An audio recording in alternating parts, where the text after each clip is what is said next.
बंदी छोड़ सतगुरु रामपाल जी परमेश्वर जी की जय हो। सत्साई भाई और बहनों, दया परमपिता परमेश्वर जी की, सारी सृष्टि के मालिक, पूरी कायनात के रचयिता सतगुरु रामपाल जी भगवान की, जो कि 8 सितंबर 1951 से भारतवर्ष की पावन भूमि पर प्रकट हैं। ये वही कल की भगवान हैं जिन्हें दुनिया आजकल यूट्यूब पर ढूंढ रही है।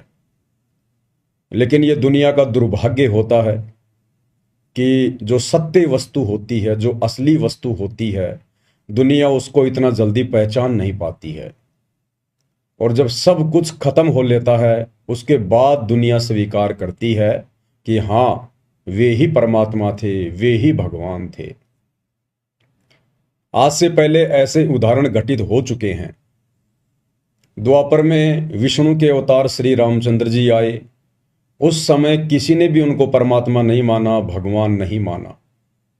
उनके साथ लोगों ने वैसा ही दुर्व्यवहार किया जैसा कि एक इंसान के साथ किया करते हैं।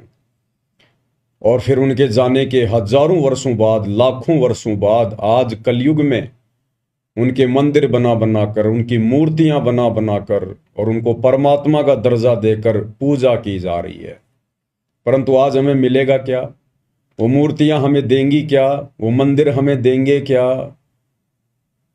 गाय या भैंस के मरने के बाद उसकी पत्थर की या सोने चांदी की मूर्ति बनाकर अगर हम उसके नीचे दूध निकालने के लिए बाल्टी लेकर बैठेंगे तो क्या वो दूध देगी? तो यही स्थिति वर्तमान में श्री रामचंद्र जी के मंदिर और उनकी मूर्तियों की है। दुनिया केवल उनको पूजकर अपना समय और समाज से ही बर्बाद कर रही है। दुनिया को जो भी कुछ मिलना है या मिल रहा है वो उनके पूर्व जन्मों की भक्ति के संस्कार के आधार से मिल रहा है। और वे मूढ़ प्राणी सोच रहे हैं कि हमें श्री राम जी दे रहे हैं, हम जो भक्ति कर रहे हैं उस भक्ति से हमें मिल रहा है। यही गलती द्वापर में जब श्री कृष्ण जी आए, वही विष्णु जी के अवतार, तो लोगों ने उस समय भी उनको परमात्मा के रूप में नहीं माना, उनको भगवान के रूप में नहीं माना, उनको श्री विष्णु जी के रूप में नहीं माना और उनके साथ में सदा लड़ाई झगड़े, मन मुटाव, राग द्वेष, ईर्ष्या करने में लगे रहे। और उनके शरीर छोड़कर जाने के आज हजारों वर्षों बाद कलयुग में उनके मंदिर बना बनाकर, मंदिरों में करोड़ों अरबों रुपया बर्बाद कर करके, उनकी मूर्तियां बना बना के, लड्डू गोपाल बना बना के, और आज उनसे लाभ प्राप्त करने की उनसे कामना की जा रही है। कुछ नहीं मिलेगा, 1% भी नहीं मिलेगा। क्योंकि डॉक्टर के मरने के बाद आप उसकी कितनी ही बढ़िया मूर्ति क्यों ना बना दें, कितना ही दंडवत क्यों ना करें, आप उसकी कितनी पूजा पाठ क्यों ना करें, डॉक्टर के मरने के बाद डॉक्टर की वो पत्थर की या सोने चांदी की मूर्ति वो लाभ नहीं दे सकती जो लाभ जीते जी डॉक्टर दे सकता था। तो ठीक यही स्थिति वर्तमान में दुनिया की बनी हुई है। आध्यात्मिक अज्ञानता के कारण, तत्व ज्ञानहीनता के कारण। दुनिया को ज्ञान तो है, लेकिन सिर्फ अपना पेट भरने का ज्ञान, ज्यादा धन कैसे कमाया जाए, बच्चों को ऊंची शिक्षा देकर बड़ी नौकरी कैसे लगाया जाए, फिर बच्चे कैसे 2 नंबर के काम करके रिश्वत लेकर के बड़ी बड़ी कोठियां बनाएं, बड़ी बड़ी गाड़ियां लेकर आए, समाज में अपना नाम करें, कैसे झूठी शानो शौकत दिखाने के लिए ज्यादा से ज्यादा धन कमाया जाए, 2 नंबर का धन घर में कैसे आए। तो ज्ञान तो है दुनिया को, लेकिन जो ज्ञान दुनिया को है वो केवल कर्म फोड़ने का ज्ञान है, कर्म बनाने का ज्ञान नहीं है। यह कर्म बनाने का ज्ञान, मुक्ति प्राप्त करने का ज्ञान, परमेश्वर स्वयं सतगुरु रूप में आकर उस ज्ञान को तत्व ज्ञान के रूप में देते हैं। तत्व ज्ञान यानी यथार्थ ज्ञान, सच्चा ज्ञान, जो ज्ञान वास्तव में पूरे विश्व की जरूरत है, जिस ज्ञान के सहारे ही हम सतभक्ति कर सकते हैं, मोक्ष प्राप्ति कर सकते हैं। तो दुनिया को ज्ञान तो है, लेकिन तत्व ज्ञान नहीं है। और यह तत्व ज्ञान वर्तमान में इस धरती पर कुछ विशेष आत्माओं को है। सबके ऊपर इस तत्व ज्ञान की रजा नहीं हुआ करती है। परमात्मा कहते हैं सकल पदार्थ है जग माही, कर्महीन नर पावत नाही। जिनके कर्म बिगड़े हुए होते हैं उनको वो अमोलक वस्तु प्राप्त नहीं हो पाती जिसके लिए हमें ये मनुष्य जन्म मिला है। तो आज धरती पर वो सतज्ञान भी है, वो तत्व ज्ञान भी है, वो परमात्मा भी है, जिस परमात्मा की प्राप्ति के लिए ऋषि मुनि साधु संत महात्मा तो छोड़िए, श्री रामचंद्र जी, श्री कृष्ण चंद्र भी तड़प तड़प के मर गए। उन्हें नहीं मिला वो तत्व ज्ञान, उन्हें नहीं मिला वो तत्वदर्शी संत। ब्रह्मा विष्णु महेश और 33 करोड़ देवी देवता भी अंधेरे में तीर चलाते हुए जिस परमात्मा को अपनी भक्ति का आधार मान रहे हैं और जो परमात्मा उनको भी नहीं मिला, आज वो परमात्मा भी धरती पर प्रकट है कबीर देव सतगुरु रामपाल जी के रूप में। क्योंकि ये 33 करोड़ देवी देवता भी उस परमात्मा को ही आधार बनाकर भक्ति करते हैं, लेकिन उनका मार्ग सत्य नहीं है। 33 कोटि अधारा और ध्यावे 88, ये 88,000 ऋषि महात्मा, 9 नाथ 84 सिद्ध, ये भले किसी को भी अपना इष्ट मानते हैं, लेकिन ये मानते हैं कि हम उस पूर्ण परमात्मा अलख निरंजन की ही भक्ति कर रहे हैं। तो आप और हमारा कितना सौभाग्य, आप और हमारी कितनी बड़ी किस्मत कि जो परमात्मा इन बड़े बड़े ब्रह्मा विष्णु महेश जैसी पदवी प्राप्त आत्माओं को नसीब नहीं है, 33 कोटि देव पद प्राप्त आत्माओं को नसीब नहीं है, बड़े बड़े साधु संत महात्मा ऋषियों को नसीब नहीं है। वो कबीर देव, वो मुक्ति का दाता, मोक्ष प्रदान करने वाला भगवान आज सतगुरु रामपाल जी परमेश्वर जी के रूप में आप और हम चंद आत्माओं को नसीब है, प्राप्त है, हम उनकी शरण में हैं, उनसे उपदेश लेकर और इस भक्ति का रस पी रहे हैं। अब भाइयों और बहनों, ये कलयुग की बिचली पीढ़ी है और इस समय के विषय में काल ने पहले ही परमात्मा को कह दिया था। जब परमात्मा जोगजीत रूप में काल के साथ में जब उनकी मुलाकात हुई थी तपतशिला पर, तो काल ने पहले कह दिया था कि जाओ जोग जीत संसारा, जीव न माना कहा तुम्हारा। कि जब वो समय आएगा, तुम पृथ्वी पर आओगे इन आत्माओं को ज्ञान समझाने के लिए, इनको मोक्ष दिलाने के लिए, उस समय तक मैं इस ज्ञान का इतना अज्ञान बना दूंगा, इन आत्माओं का ऐसा हिंडोला बना दूंगा, तुम सच्चा ज्ञान बताओगे और तुम्हारा मजाक उड़ाएंगे, तुम्हारे जूते मारेंगे। और आज वही हो रहा है भाई और बहनों, वही हो रहा है। काल ने जो कहा था वो उसने कर दिखाया। सन 1994 से परमेश्वर सतगुरु रामपाल जी दिन रात एक करके हम आत्माओं के लिए ये ज्ञान दे रहे हैं और उन्हें कैसी कैसी बाधाओं से गुजरना पड़ रहा है, कितना संघर्ष और कैसी कैसी चुनौतियों का सामना करना पड़ रहा है अपने ही बच्चों तक और उन्हीं की आत्मा के कल्याण हेतु ये ज्ञान पहुंचाने के लिए। तो काल ने जो कहा था उसने कोई कमी नहीं छोड़ी है और इसी के तहत आज इस काल ने तरह तरह के देवी देवता पुजवा दिए, पत्थर पुजवा दिए, पेड़ पौधे पुजवा दिए, भैरव भूत पुजवा दिए, माता मसाणी पुजवा दी और पूरी तरह से ज्ञान का अज्ञान करके दुनिया को अपने मुंह में लेने की पूरी तैयारी में बैठा है और ले भी रहा है। प्रतिदिन 1 लाख आत्माओं का भक्षण करता ही है ये। तो भाई और बहनों, आप और हमारा सौभाग्य कि परमेश्वर ने आप और हमें विशेष आशीर्वाद देकर, हमारा ज्ञान योग खोलकर, हमारी दिव्य दृष्टि खोलकर, ज्ञान वाली आंखें खोलकर अपनी पहचान करवाई। अन्यथा उस परमेश्वर को जो आज सतगुरु रामपाल जी के रूप में धरती पर प्रकट हैं, उनके खुद के कलयुगी परिवार वाले, उनके बेटा बेटी भाई बंधु रिश्तेदार कोऑर्डिनेटर और तो और सतलोक आश्रमों से जुड़ी हुई 90% संगत भी नहीं पहचान पा रही है। दो नावों की सवारी में है। गुरु तो बना रखा है सतगुरु जी को, जुबान से उन्हें भगवान भगवान तो कहते हैं, लेकिन हृदय से उन्हें भगवान मानते नहीं हैं। हृदय से भगवान मानते हैं एक दाढ़ी मूंछ वाली कबीर जी की समझे जाने वाली उस नकली फोटो को, कागज के टुकड़े को। तो वे आत्माएं भी अभी तक काल प्रेरित ही हैं।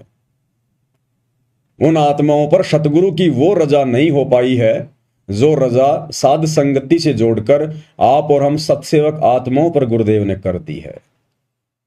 तो भाइयों और बहनों, ये दुनिया समझे ना समझे, उनके अपने संस्कार, उनकी अपनी किस्मत, हमारे खुद के गुरु भाई बहन समझे या ना समझे, उनकी किस्मत, उनका भाग्य, उनके संस्कार।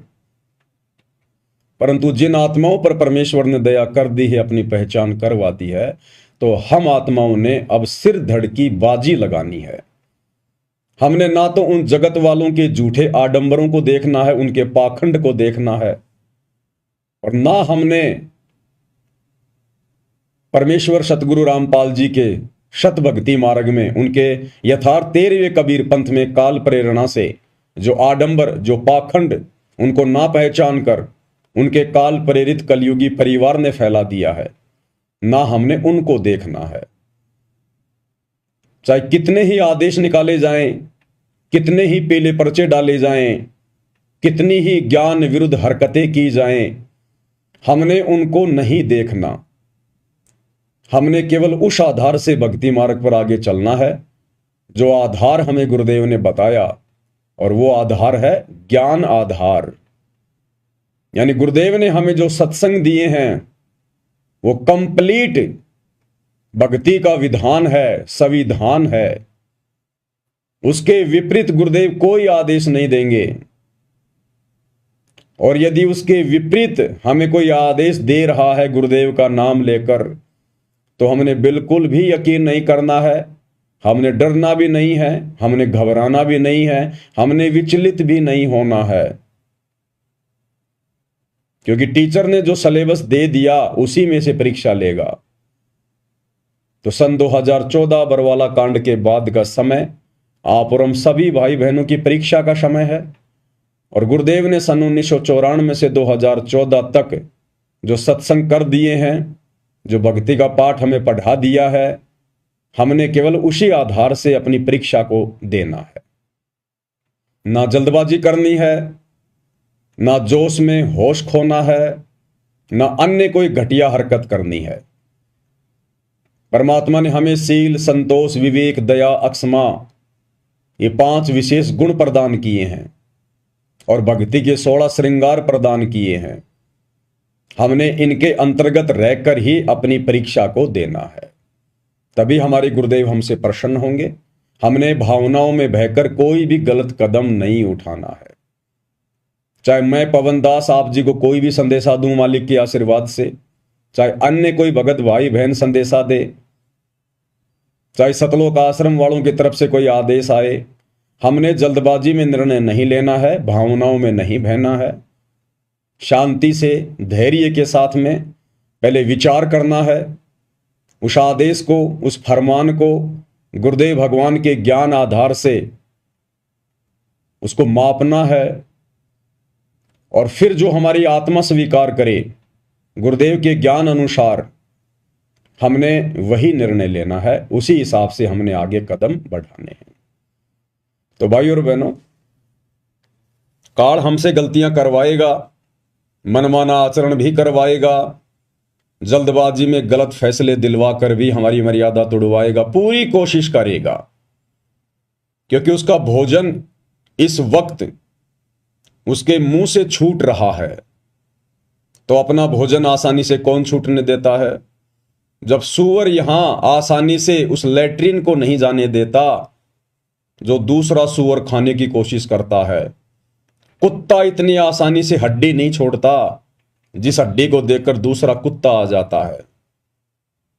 तो भला ये काल ज्योति निरंजन हम आत्माएं जिसकी खुराक हैं, हमारा वो मैल, वो गंध जो सूक्ष्म रूप में हमारे सूक्ष्म शरीर में जमा हो जाता है, भला ये इतनी आसानी से हम जीवात्माओं को शतलोक कैसे जाने देगा। तो एकमात्र हमारे पास यदि कोई आधार है इस काल से बचने का, तो केवल गुरुदेव का ज्ञान आधार, और ज्ञान आधार से भक्ति करेंगे तो मर्यादा तोड़ने से बचेंगे, और मर्यादा टूटने से बचेगी तो सतगुरु अपना आशीर्वाद बनाकर रखेंगे, और जब सतगुरु अपना आशीर्वाद बनाकर रखेंगे तो फिर हमें कोई डगमग नहीं कर सकता, हमें कोई विचलित नहीं कर सकता। इसलिए वर्तमान परीक्षा के समय में ज्ञान आधार बहुत ही जरूरी है। तो भाई और बहनों, हिसार जेल से जो विशेष संदेश आ रहे हैं पूज्य गुरुदेव भगवान के विशेष आशीर्वाद से, उनकी विशेष साध संगति से जुड़ी हुई सत्सेवक आत्माओं को दृढ़ता प्रदान करने के लिए आज विशेष संदेश नंबर 13 का पार्ट नंबर 9 है। और क्या कुछ गुरुदेव अपने मुखारविंद से आप और हमें सुशिक्षा दे रहे हैं, साथ साथ में उन्हीं के आशीर्वाद से हम विश्लेषण भी करते हुए चलेंगे।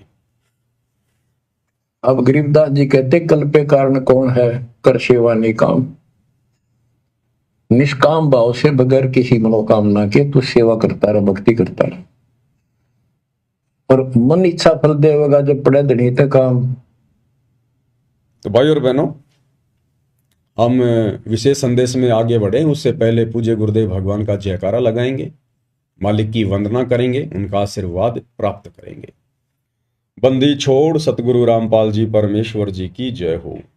परमपिता परमात्मा सारी सृष्टि के रचनहार, कुल मालिक, असंख्य ब्रह्मांडों के स्वामी, जगत गुरु, तीनों लोकों में प्रवेश करके सबका धारण पोषण करने वाले, राजाधिराज, आत्माधार, नाथों के नाथ, देवों के देव महादेव, सर्वेश्वर महेश्वर, मृत्युंजय, अजरो अमर, आदि अनादि, सनातनी प्रभु, जगत पिता जगदीश्वर, श्री श्री 1008 की उपाधि के वास्तविक अधिकारी, अकाल मूर्त सौद स्वरूपी राम वासुदेव, सर्वगतम ब्रह्म, परम पूज्य, प्रथम पूज्य, परम संत, परम पुरुष, परम धनी, परम दयालु, सत्य कबीर, हक्का कबीर, अल्लाहु कबीर, अल्लाहु अकबर, बाखबर, अल्लाह ताला, जगत के तारणहार, जगत के मुक्तिदाता, जगत के जगन्नाथ, हारे के सहारे, हिंदुओं के राम, मुसलमानों के अल्लाह, सिखों के वाहिगुरु, ईसाइयों के मसीह, दया के सागर दयानिधि, करुणा के सागर करुणानिधि, स्वयंभू परिभू, संकट मोचन, कष्ट हरण, मंगल करण, दुख भंजन,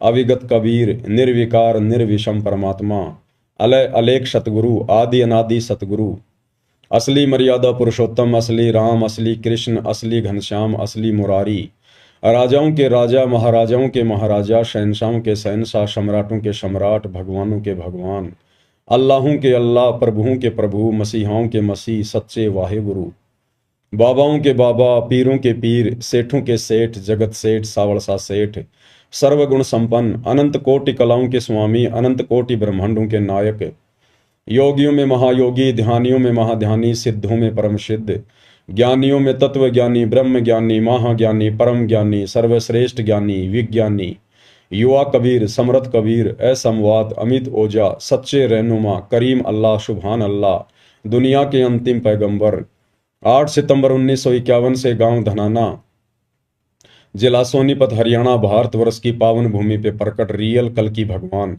श्री नारायण साकार हरि, श्री बाबा साहेब नूर अनंत परमात्मा, सच्चे दरवेश, सच्चे बाखबर, संत श्रोमणी सतगुरु रामपाल जी परमेश्वर जी के चरण कमल में साध संगति से जुड़े हुए आप और हम सभी देश विदेश में बैठे हुए भाई बहनों का अनंत कोटि दंडवत प्रणाम। तो भाई और बहनों, विशेष संदेश की शुरुआत करते हैं। पूज्य गुरुदेव भगवान हमें क्या सुशिक्षा दे रहे हैं। अब गरीबदास जी कहते, कल्पे कारण कौन है, कर सेवा निकाम, निष्काम भाव से बगैर किसी मनोकामना के तू सेवा करता रहा, भक्ति करता रहा, और मन इच्छा फल देगा जब पड़े धनी तक काम। अब जैसे आप सफर में जा रहे हो और एक्सीडेंट हो जाता है, वह धनी का काम है, वह ना को राष्ट्रपति, ना प्रधानमंत्री, ना आपकी संपत्ति और संतान आपकी रक्षा कर सकते। ना आप अपनी संतान की कर सकते। कल्पे कारण कौन है, कर सेवा निकाम, मन इच्छा फल देत है, जो पड़े धनी पे काम। पूज्य गुरुदेव भगवान कह रहे हैं कि कल्पे कारण कौन है, कि तू अपने मन में उठने वाले संकल्प और विकल्प को छोड़ दे, त्याग दे, कि वो भगवान बड़ा होगा, वो भक्ति सही होगी, ऐसा करूंगा तो मेरा भला होगा, वैसा करूंगा तो मेरा भला होगा। कहते इस ज्ञान को आधार बनाकर, तत्व ज्ञान को अच्छे से समझकर, एक परमेश्वर को, गुरुदेव भगवान को परमात्मा के रूप में मानकर भक्ति पर दृढ़ हो जा। कल्पे कारण कौन है, तू कर सेवा निष्काम। और जब तुझे सच्चे गुरु की पहचान हो जाए, भक्ति मार्ग तेरे समझ में आ जाए, उसके बाद में तू निष्काम भाव से सेवा कर। ये जो भक्ति हमें गुरुदेव भगवान ने दी है, फिर हमने इस भक्ति को निष्काम भावना से करनी होती है, तभी हमारी भक्ति सफल होगी। निष्काम भावना यानी हमारे मन में किसी भी प्रकार की मोक्ष के अलावा कोई इच्छा नहीं होनी चाहिए, कोई डिमांड नहीं होनी चाहिए गुरुदेव भगवान से, कि मैं बड़ा कोई मंत्री पद प्राप्त कर लूं, मेरे लड़का हो जाए, मेरा बेटा नौकरी लग जाए, मेरा बिजनेस सेटल हो जाए, बड़ी मेरी कोठी बन जाए, घर में लंबी गाड़ी आ जाए।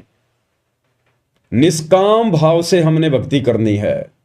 केवल एक ही कामना, एक ही इच्छा पल पल होनी चाहिए कि परमेश्वर कैसे भी करके इस गंदे लोक से मेरा छुटकारा करवा दीजिए, मुझे मोक्ष प्रदान कर दीजिए गुरुदेव, मुझे इस काल के जाल से, 84 लाख योनियों के कष्ट से बाहर निकाल दीजिए। इस एकमात्र इच्छा के बिना, कामना के बिना हमारे मन में जब तक हम इस भक्ति को करेंगे अंतिम श्वास तक, दूसरी कोई डिमांड, कोई इच्छा नहीं होनी चाहिए। घर में आंखों के सामने अगर बेटा मरने वाला हो, बेटी मरने वाली हो किसी भी कारण से, तो हमने अपने गुरुदेव से, अपने हृदय से विशेष प्रार्थना भी नहीं करनी कि गुरुदेव मेरा बेटा बचा दे, गुरुदेव मेरी बेटी बचा दे। वो परमात्मा सबको उनके कर्मों के अनुसार, जैसा भी उनका प्रारब्ध है, शुभ या अशुभ, वो परमात्मा वैसा ही उनको प्रदान करता है। हम कहेंगे तो भी प्रदान करेगा और ना कहेंगे तो भी प्रदान करेगा। उसके कंप्यूटर में, उसके अकाउंट में किसी प्रकार की कोई जो है मिस्टेक नहीं है। परंतु हम बीच में टांग अड़ाकर अपनी अज्ञानता का प्रमाण दे देंगे और अपनी भक्ति को नष्ट कर देंगे। ये काल बहुत चतुर है, बहुत सयाना है, बिल्कुल साथ साथ रहता है कि भगत कहां गलती करे, तो उसी समय हमारे अकाउंट से हमारी भक्ति को माइनस कर दिया जाएगा और वो बेटा बेटी को ठीक कर दिया जाएगा। वो बेटा बेटी तो वैसे भी ठीक होने थे, क्योंकि गुरुदेव ने बताया कि जब बच्चा माता पिता के अधीन होता है 3 या 4 साल तक, 4-5 साल तक, जब तक बच्चा इस ज्ञान को ठीक ठाक से समझकर भक्ति करने योग्य नहीं हो जाता है, उस समय तक माता पिता की भक्ति के अनुसार, कि माता पिता कैसी भक्ति कर रहे हैं, किस प्रकार से मर्यादा में हैं, उस आधार से परमेश्वर उन अनुपदेशी बच्चों की भी रक्षा करता है। तो हमने गुरुदेव भगवान से उन बच्चों के विषय में उनके स्वस्थ होने की कामना के बजाय, उनकी जीवन रक्षा की कामना के बजाय, आप और हमने अपनी भक्ति और मर्यादाओं पर अधिक ध्यान देना है। हमने वो पुरानी परंपराएं, वो आदतें छोड़नी पड़ेंगी। जरा सा बच्चे का स्वास्थ्य खराब हुआ नहीं, जरा सा उसको बुखार हुआ नहीं, हमारी माताएं, हमारी दादी 1.25 रुपया बांध के कपड़े में उसके सिर के ऊपर से यूं करके और जाकर बाहर किसी चौराहे पे रख के आ जाती थी। और घर में जो भी फोटो होती थी शंकर जी की, ब्रह्मा जी की, कृष्ण जी की, माता जी की, ना जाने 20-20 बार उनसे दुआ कर लेती थी, हे भगवान मेरी उम्र मेरे बच्चे को लग जाए, हे परमात्मा मेरे बच्चे को बचाना। तो भाई और बहनों, वो गलतियां अब हमने नहीं करनी। हमने हर प्रकार की उन रीति रिवाजों को, उस छोटी और ज्ञान विरुद्ध उन हरकतों को हमने छोड़ना पड़ेगा। छोड़ देने पछलियों की रीत सतगुरु तारेंगे, और मन कर धीर बांध ले रे बोरे, यानी हमने इस ज्ञान आधार से थोड़ा धैर्य रखना है, विश्वास को बना के रखना है कि मेरा गुरु समर्थ है, मेरा परमात्मा समर्थ है। मेरे परमेश्वर को यह भी पता है कि अगर भगत जिस घर में रह रहा है, अगर उस घर में कोई नुकसान हो गया, कोई आपत्ति आ गई, तो भी मेरा भगत भक्ति से डिस्टर्ब होगा। तो परमात्मा नहीं चाहता कि मेरा बेटा, मेरा भगत डिस्टर्ब हो। तो हर संभव कोशिश करते हैं गुरुदेव भगवान जोड़ जुगाड़ लगाने की, उनके संस्कारों को इधर उधर सेट करने की। लेकिन उसके लिए भाई और बहनों, आप और हमने दृढ़ रहना पड़ेगा। आप और हमारी भूमिका बहुत ज्यादा महत्व रखती है, यानी माता पिता की। अगर बच्चे छोटे हैं तो माता पिता की भूमिका बहुत ज्यादा है। माता पिता की भक्ति के आधार से, उनके समर्पण भाव को देखकर, उनकी मर्यादा को देखकर गुरुदेव भगवान उन बच्चों की भी यथासंभव रक्षा करते हैं।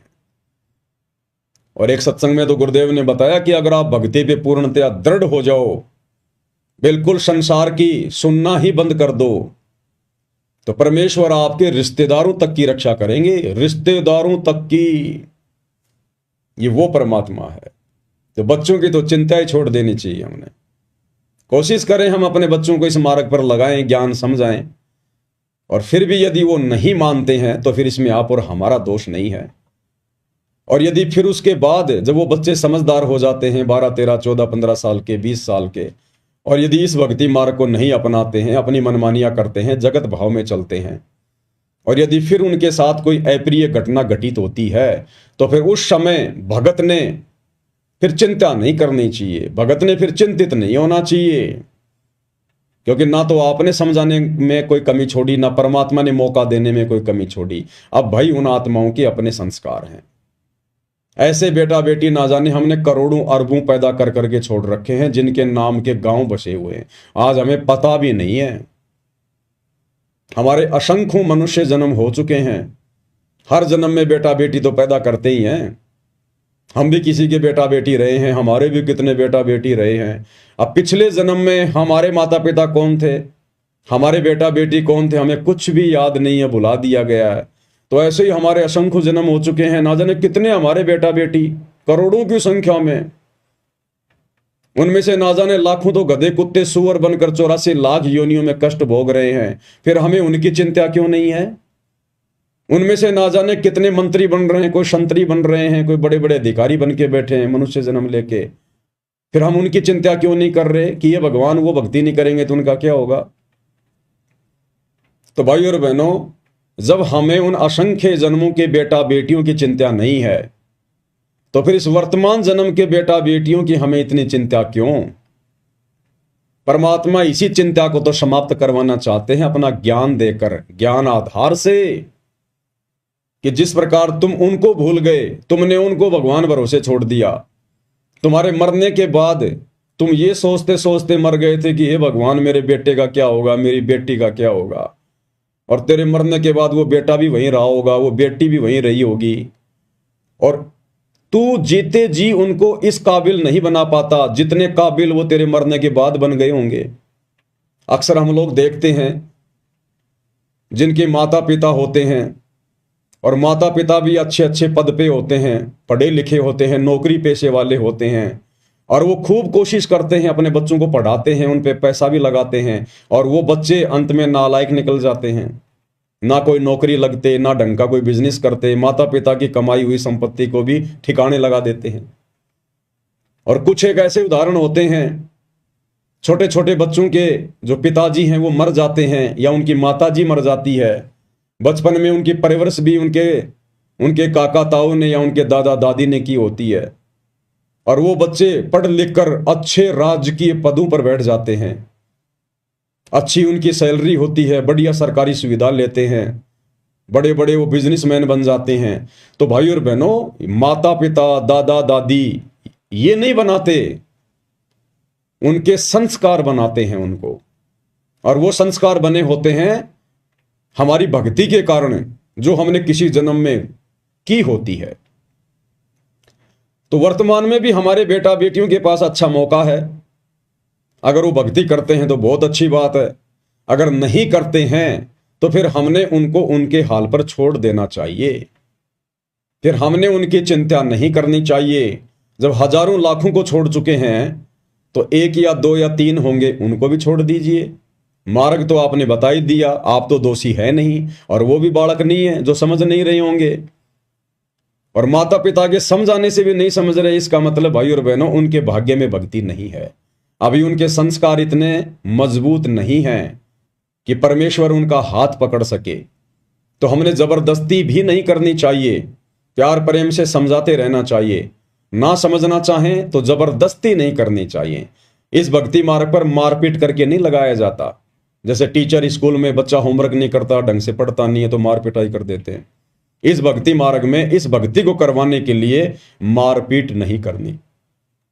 हाँ, यदि आपका बच्चा आपके बहुत अधीन है, जैसे बच्चा आपका 6 या 7 वर्ष तक का है, छोटा बच्चा है, तो उसको तो थोड़ा बहुत डरा धमका के उसको तो भक्ति पर लगाया जा सकता है, क्योंकि छोटे बच्चे को ज्ञान नहीं होता। वो तो डराने से धमकाने से ही सही रास्ते पे चलेगा। लेकिन जब बच्चा आपके बराबर हो जाए, 15-20 साल का हो जाए, फिर उसको डराया नहीं जा सकता, धमकाया नहीं जा सकता, उस पर दबाव नहीं बनाया जा सकता। क्योंकि भाइयों और बहनों, 15 साल के बाद आपका बच्चा लायक होगा या नालायक होगा, सपूत होगा या कपूत होगा, ये उसके संस्कार पे निर्भर करेगा।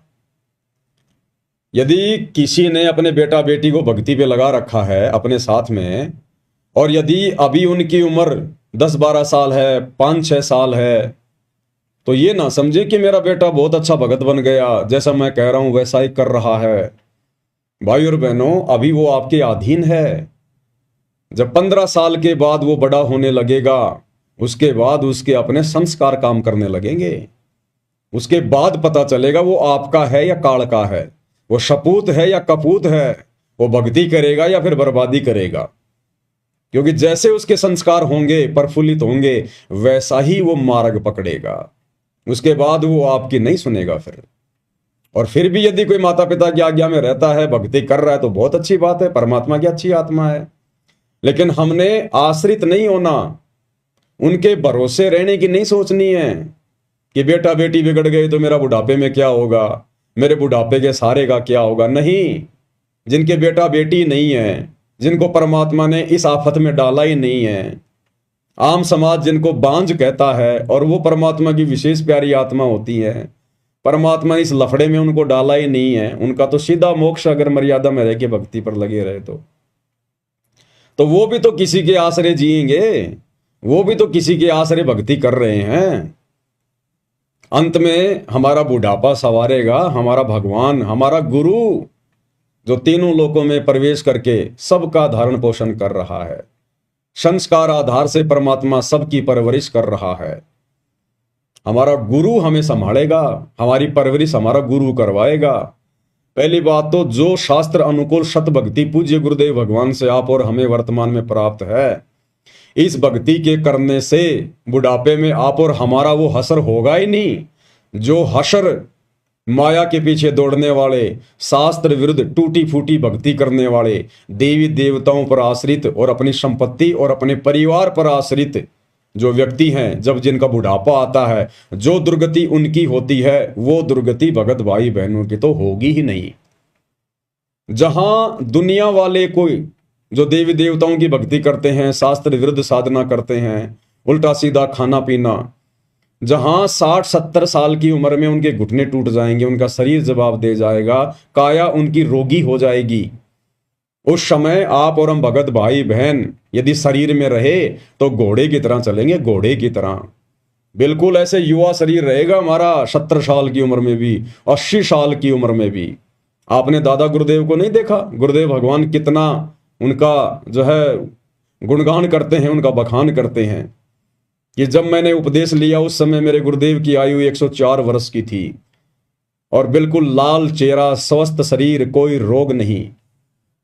और जिस समय दादा गुरुदेव ने शरीर त्यागा उस समय भी कोई रोग नहीं, कोई परेशानी नहीं, ना कोई जुबान बंद, ना कोई टट्टी पेशाब, कुछ नहीं। जबकि दादा गुरुदेव तो 12वें पंथ में थे, 12वें पंथ में।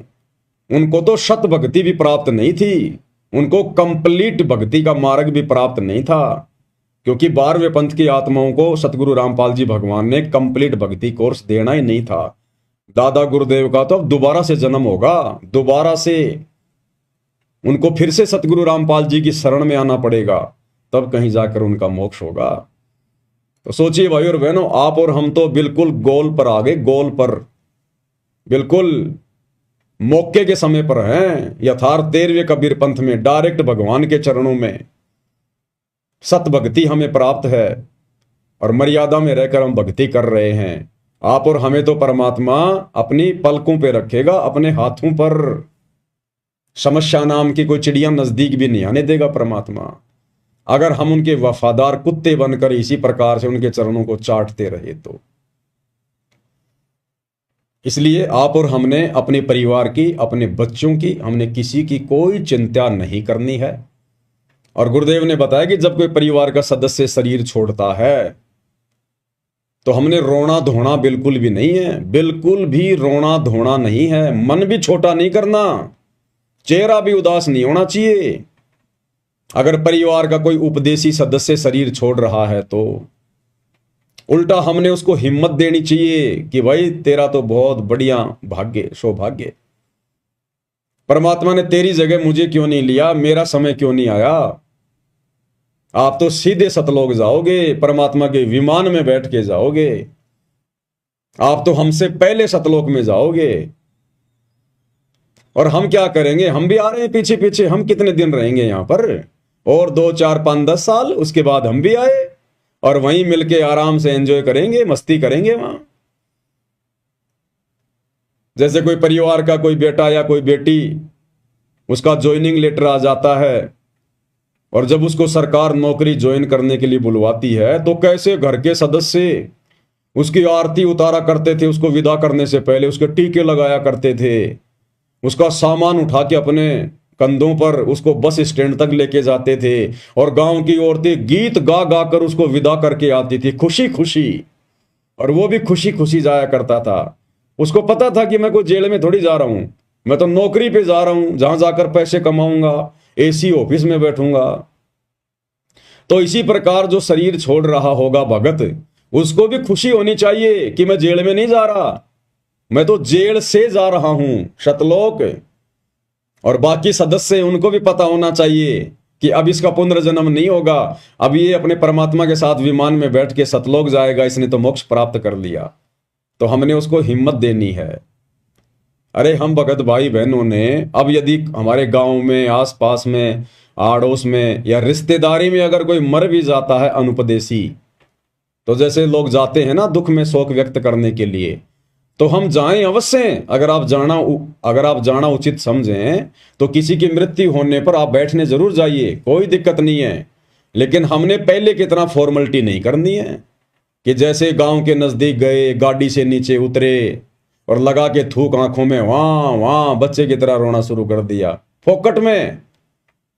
भाई चलो, जिसका बेटा बेटी मर गया होता था, पहले जो जाते थे गांव में, जिसको मुंह कान बोलते थे, तो मान लो किसी का कोई रिश्तेदार मर गया, किसी का कोई बेटा बेटी मर गया या और कोई मर गया, तो वो तो बेचारा ठीक रो है। वो 1 या 2 ही होते थे जिनके कोई खास होते थे, बाकी तो गांव की भीड़ जाती थी, गांव की भीड़।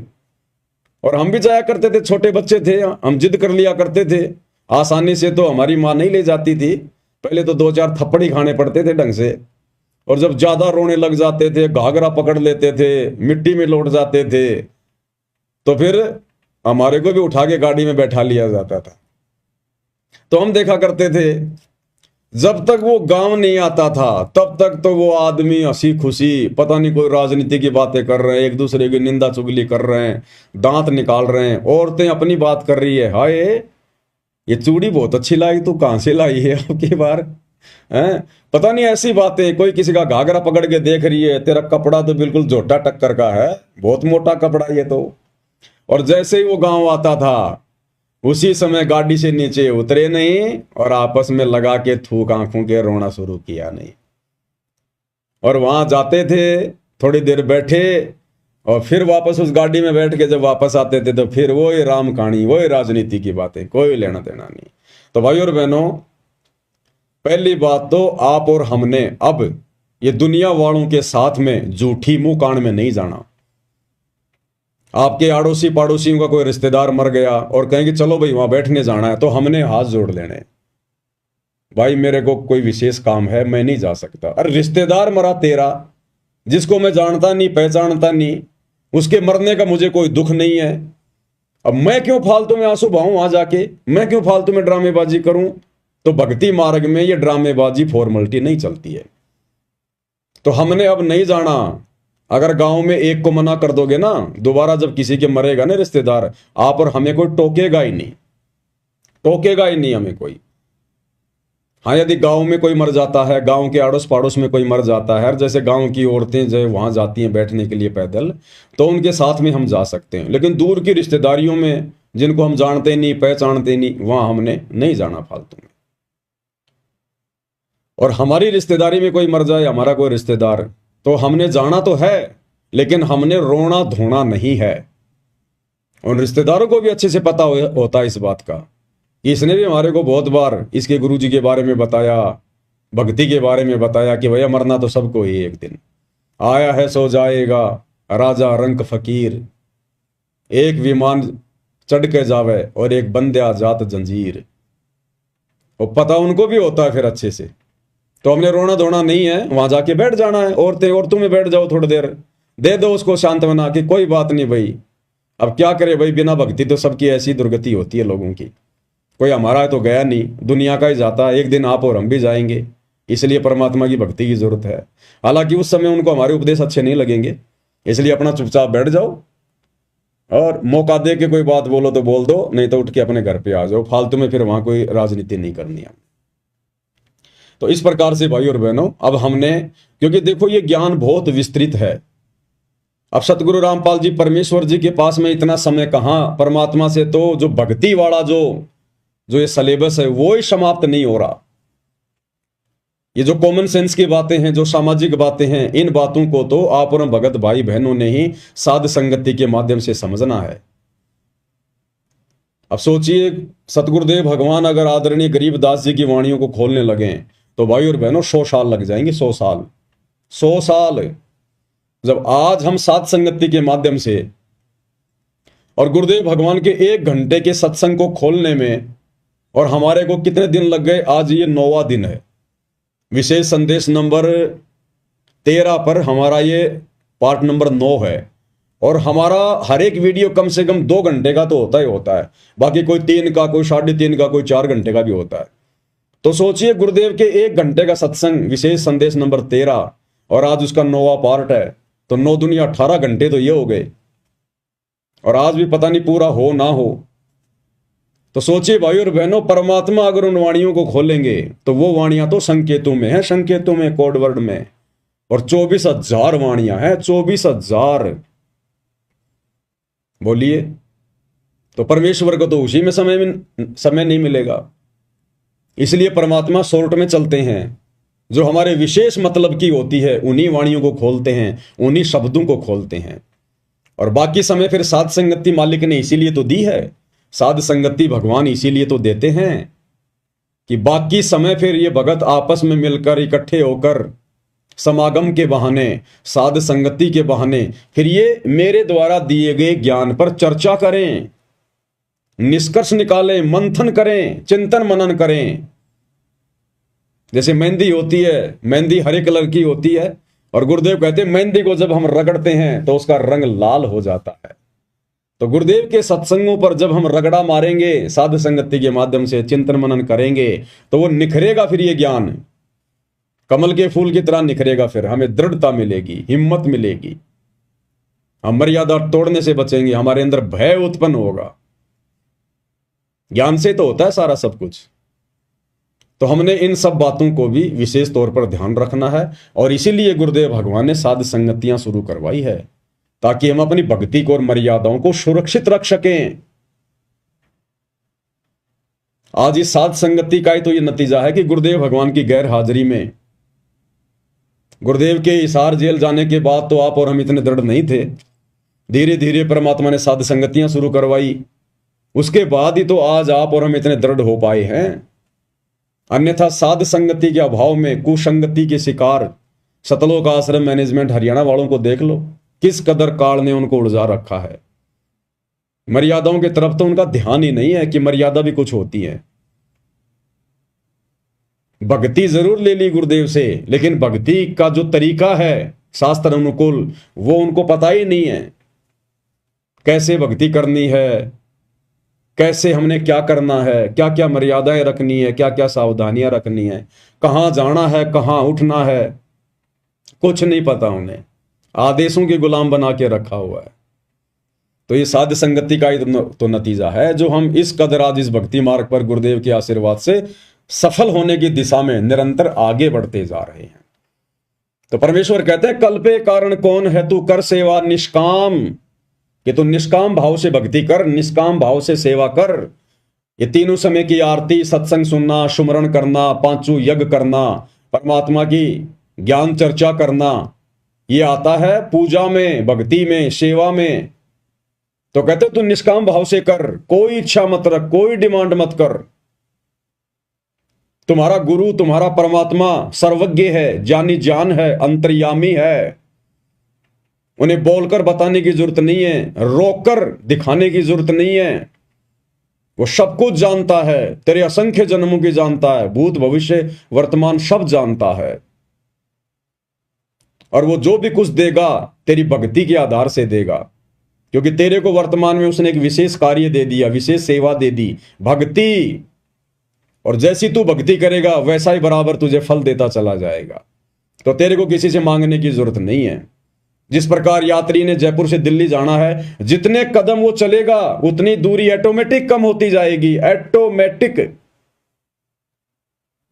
वो नापने की जरूरत नहीं है, जितने कदम हम उस तरफ रखेंगे उतनी दूरी कम होती चली जाएगी। तो जितना हम भक्ति मार्ग पर ज्ञान को आधार बनाकर मर्यादाओं के साथ में आगे बढ़ते जाएंगे, परमात्मा हमारे उतने ही नजदीक आते चले जाएंगे। ना रोने धोने की जरूरत है, ना कोई प्रार्थना लगाने की जरूरत है, ना कोई मन में इच्छा या कोई कामना रखने की जरूरत है।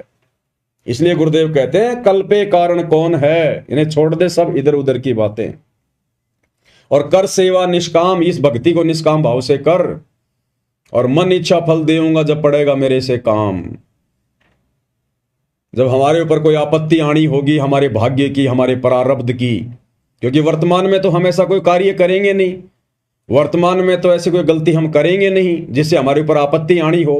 तो आपत्ति अगर आएगी, आनी होगी, तो हमारे पिछले बिगड़े हुए उन जो है कर्मों के कारण, उसके लिए परमात्मा ने हमें भक्ति दे दी, मर्यादा बता दी।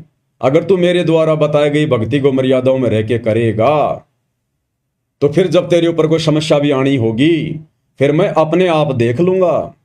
तेरे को चिंता करने की जरूरत नहीं है। चिंता तो हरि नाम की और न चिंता दास, और जो कोई चिंता नाम बिना सोए काल की फांस। केवल एकमात्र हमने गुरुदेव की भक्ति की चिंता करनी है कि मेरी मर्यादा खंडित ना हो जाए, मेरी भक्ति में कोई कमी ना रह जाए, कोई चूक चाकरी मेरे से ना रह जाए। तो ये हमें गुरुदेव भगवान समझाना चाह रहे हैं कि बच्चों अब तुम समझदार हो गए हो, और अब छोटी मोटी बातों के लिए बिल्कुल भी डिमांड ना किया करो, अन्यथा तुम यहां डिमांड करते रहोगे। इतनी भक्ति तुम करते नहीं, उतनी तुम जो है मतलब फरियाद लगा दोगे। अरे रोजाना आदमी 100 रुपए कमाता नहीं और 150 रुपए का वो खर्चा कर दे रोजाना, तो उल्टा वो तो कर्जमान बन जाएगा। तो एक तो हम इतनी भक्ति नहीं करते, ऊपर से दिन में 20 कोई डिमांड कर देते हैं। तो परमात्मा कहते हैं फिर तुम्हारे पास भक्ति धन जुड़ेगा कैसे, भक्ति का जो प्रेशर है वो बनेगा कैसे। इसलिए अपने गुरु को अंतर्यामी समझकर, सर्वज्ञ जानी जान समझकर कि उन्हें मेरे ऊपर आने वाली समस्याओं का पहले से ही पता है। जिस प्रकार एक छोटा सा बच्चा 2 साल का, 3 साल का, वो पूर्णतया अपने माता पिता के ऊपर आश्रित होता है। अपने माँ और बाप के अलावा वो किसी को नहीं जानता, किसी को नहीं पहचानता।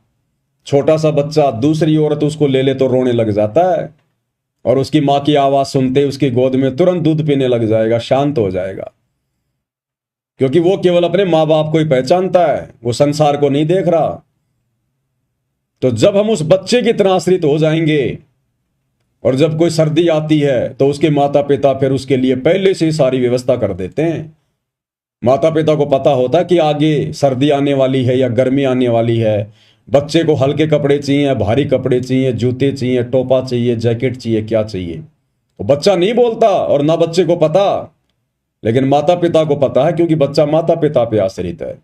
तो इसी प्रकार हमें नहीं पता हमारे कर्म की कौन सी मार कौन से रास्ते से आ जाएगी, वो कब आ जाएगी, लेकिन हमारे बाप को पता है, हमारी माँ को पता है, सतगुरु रामपाल जी भगवान को पता है तमेव माता च पिता तमेव, तमेव बंधु च सखा तमेव, तमेव विद्या च द्रविणम तमेव, तमेव सर्व मम देव देव। लेकिन ये हमारी मदद कब करेंगे? जब हम उस बच्चे की तरह संसार को ना देखकर, संसार को ना पहचान कर केवल अपने गुरुदेव भगवान को ही सब कुछ जानेंगे, सब कुछ मानेंगे, जब हम उन पर आश्रित हो जाएंगे और अपना तन मन धन अपना शीश हम अपने गुरुदेव भगवान के ऊपर समर्पित कर देंगे कि गुरुदेव अब आपके अलावा मेरा इस नश्वर संसार में कोई नहीं है मालिक, आप ही मेरे आगे, आप ही मेरे पीछे, दाएं बाएं ऊपर नीचे, दसों दिशाओं में केवल आप ही हो परमात्मा। मेरे रक्षक भी आप ही हो और परमात्मा अगर मेरे भक्षक बनो तो भी आप ही बनना, मुझे काल के हाथ ना लगने देना।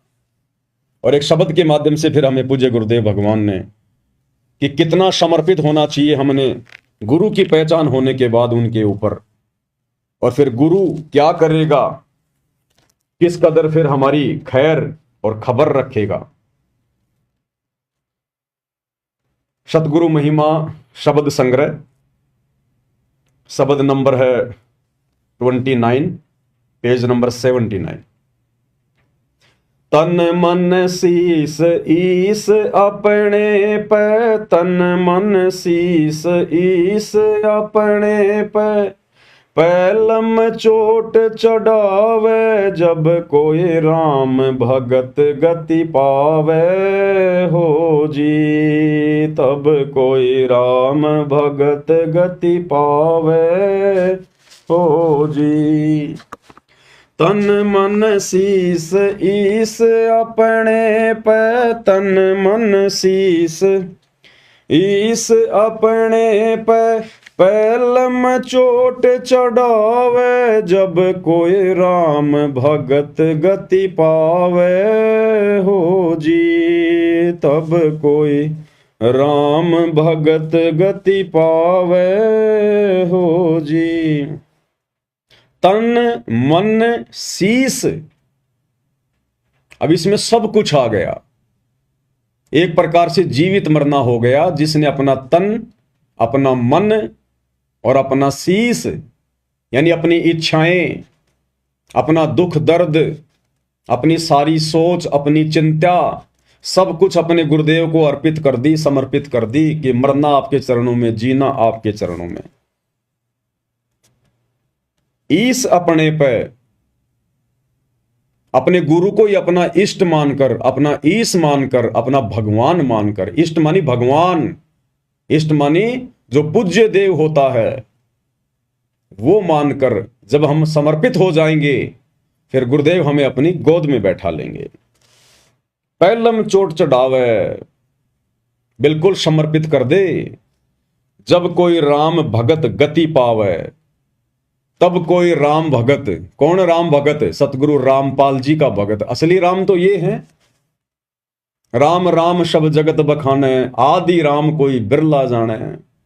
अब रामचंद्र जी जो कि त्रेता युग में आए थे, विष्णु जी के अवतार, राजा दशरथ के बेटे, उनका तो केवल शरीर का नाम था रामचंद्र, राम। असल में वो राम नहीं थे, उनमें गुण राम के नहीं थे, वो तो केवल उनकी पहचान थी, उनका नाम था राम। जैसे किसी का श्याम, किसी का राम, उनके पिता का दशरथ, ऐसे ही उनके शरीर की पहचान थी, उनमें गुण राम का एक भी नहीं था, एक भी। वो समस्त गुण उस कबीर देव जो असली राम है, आज धरती पर सतगुरु रामपाल जी के रूप में प्रकट हैं। ये है वो राम। जब कोई राम भगत गति पावे हो जी, तब मोक्ष होगा आत्मा का। भाई सतगुरु तिलक अजपा माला, युगत जटा रखवावे। सतगुरु तिलक अजपा माला, युगत जटा रखवावे। जत को पीन सत्य का चोला, भीतर भेख बनावे। जब कोई राम भगत गति पावे हो जी, जब कोई राम भगत गति पावे हो जी। क्या कह रहे हैं? एक सच्चे भगत ने, सत्य सेवक ने सत्सेवक का मतलब होता है सच्चा भगत। सत्य यानी सच्चा, दृढ़, मर्यादाओं का पक्का, और सेवक यानी सतगुरु का भगत। तो कहते हैं जो सत्सेवक होगा, जो सच्चा भगत होगा, सतगुरु तिलक, वो अपने गुरुदेव भगवान को सर्वोपरि रख के चलेगा। सतगुरु तिलक, जैसे तिलक यहां लगाते हैं माथे पर सबसे ऊपर सम्मान के लिए, तो गुरुदेव कहते हैं जो सच्चा भगत होगा वो अपने गुरु जी को अति पूजनीय मानकर भक्ति करेगा, सर्वोपरि स्थान पर रखेगा कि गुरु समान नहीं दाता रे जग में, गुरु समान नहीं दाता, कि मेरे गुरु के अलावा और कोई नहीं संसार में, मेरे लिए प्रथम और अंतिम केवल मेरे गुरुदेव भगवान हैं। सतगुरु आदि अनादि है, सतगुरु मध्य है मूल, और सतगुरु को सिजदा करूं एक पलक नहीं भूल। तो कहते अपने तिलक की जगह अपने पूज्य गुरुदेव भगवान को रखना चाहिए, अपने शीश पर, अपने माथे पर सतगुरु तिलक और जप्पा माला। और यदि सतनाम मिल गया है तो कहते उसमें लो लगा देनी चाहिए, दिन रात उसका सुमरण। भाई और बहनों, सतनाम केवल उस 2 मंत्र के नाम को ही नहीं कहते, सतनाम कहते हैं सच्चे नाम को। जो प्रथम नाम है वो भी सतनाम है, क्योंकि वो इन देवी देवताओं का वो सतनाम है, उनके भक्ति बीज हैं, उनके बीज मंत्र हैं, मूल मंत्र हैं। तो प्रथम मंत्र जो कि 7 मंत्र का होता है वो भी सतनाम है, सच्चा नाम है। 2 अक्षर का जो है वो भी सतनाम है, सच्चा नाम है। सार नाम है वो भी सतनाम है, सच्चा नाम है। उसके बाद कहते हैं जो शब्द, जो मंत्र गुरुदेव भगवान से प्राप्त हो जाए फिर उसके ऊपर लो लगा देनी है। और युगत जटा रखवावे, युगत जटा कहते हैं इस जटा की जरूरत नहीं है, लंबे लंबे बाल बढ़ाने की जरूरत नहीं है। युगत जटा, युगत यानी विधि, कहते ना योग युगत की विधि बतावे। मन इंद्री पे पैरा हो, जगन्नाथ एक मंदिर बनवा दे। योग युगत, तो कहते हैं युगत जटा रखवावे, यानी जो भक्ति हमें गुरुदेव भगवान ने दी है उस विधि से भक्ति करे, उन मर्यादाओं में रहकर भक्ति करे। ये बाल बूढ़ बढ़ाकर भगत बनने का दिखावा नहीं करना। युगत जटा रखवावे। और जत को पीन सत का चोला भीतर भेख बनावे। जत को पीन, भगत ने जति होना चाहिए, जति लक्ष्मण की तरह। अगर शादीशुदा है तो अपनी स्त्री के अलावा किसी दूसरी स्त्री में पत्नी वाला भाव भी नहीं आना चाहिए। पर नारी को देखिए बहन बेटी के भाव, कहे कबीर कामनाश का यही सहज उपाय।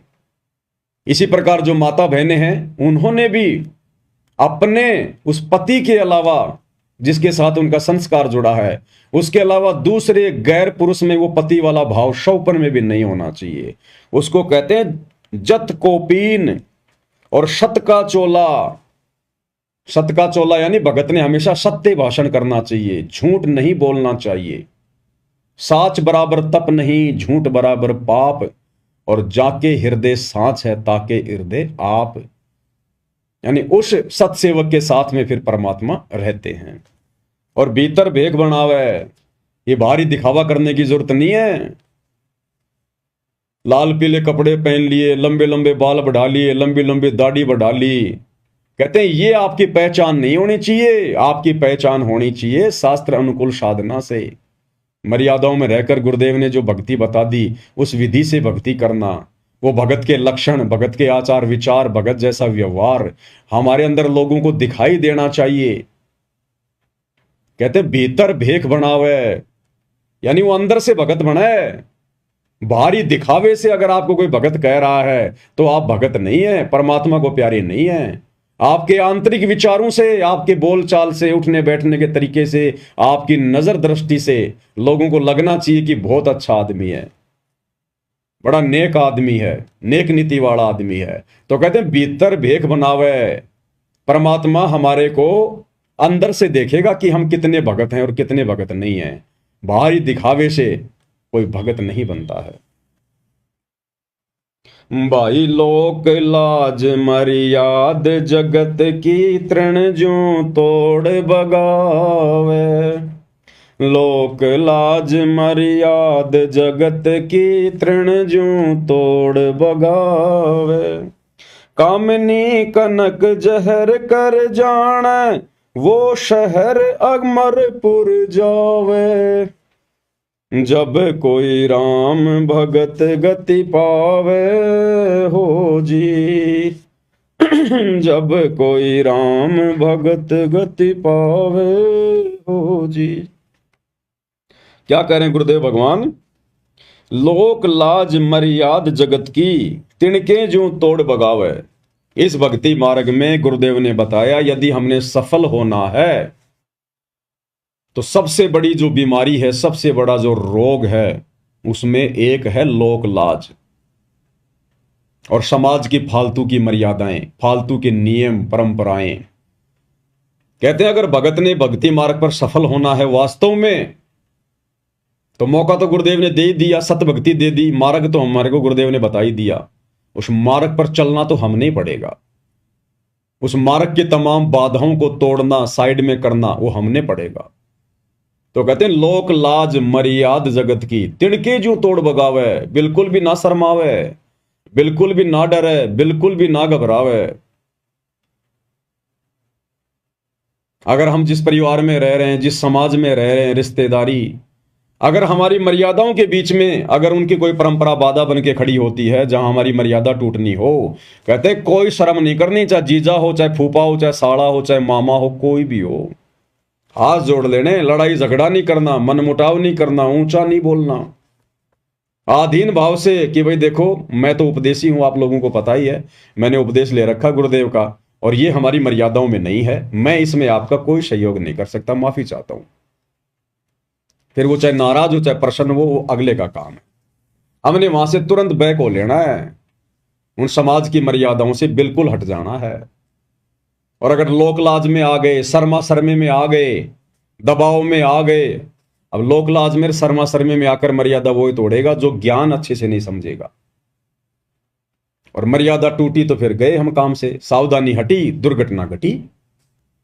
मर्यादा तो सबसे ज्यादा कंपलसरी बताई गुरुदेव भगवान ने। और गुरुदेव भगवान ने बताया कि लोक लाज करना भी मर्यादा तोड़ने में आता है। मर्यादा तोड़ने में, जैसे हमारे घर पर कोई रिश्तेदार आ गया, उसको पता है या नहीं पता है कि हम भगत हैं या नहीं हैं, और घर पर आकर अगर उसने बीड़ी का बंडल निकाल लिया बीड़ी पीने के लिए, और आप और हमें पता है कि हम भगत हैं, हमारे घर में परमात्मा का दरबार लगा हुआ, ये सारी चीजें वर्जित हैं, और फिर भी यदि आप लोक लाज में आकर कि मैं कहूंगा तो फूफा जी क्या सोचेंगे, फूफा जी पता नहीं क्या क्या बोलेंगे, उस लोक लाज में आकर यदि हम चुपचाप रहे और उसको बीड़ी पीने दी, तो गुरुदेव कहते हैं कि वो भी तुम्हारी मर्यादा टूटने में आता है। मर्यादा टूटने में कि तुमने उसको रोका क्यों नहीं, टोका क्यों नहीं। और गुरुदेव ने बताया कि इस मामले में जो बच्चे होते हैं ना, वो एक नंबर होते हैं, एक नंबर। बच्चों को कोई लोकलाज का भय नहीं होता, बच्चों को कोई डर नहीं होता कि फूफा जी क्या सोचेगा, मामा जी क्या सोचेगा। वो मुंह के ऊपर बोल देते, मुंह के ऊपर। एक सत्संग में गुरुदेव ने बताया कि लोक लाज करना भी मर्यादा खंडित करने में आता है, मर्यादा खंडित करने में। देखता हूं अगर मिलेगा तो।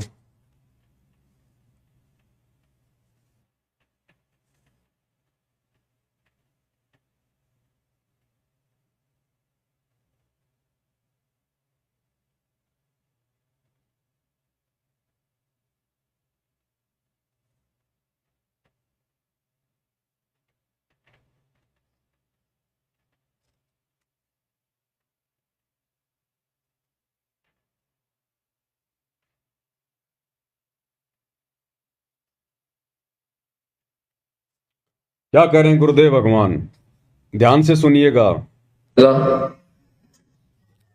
तो अब ऐसा निर्मल ज्ञान पूरे विश्व में फैलेगा।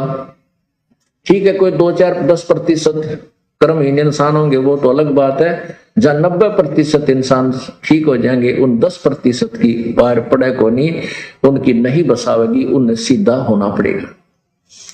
वो भी सीधे हो जाएंगे, विकार रहित हो जाएंगे, शर्माया करेंगे, लुकते फिरा करेंगे।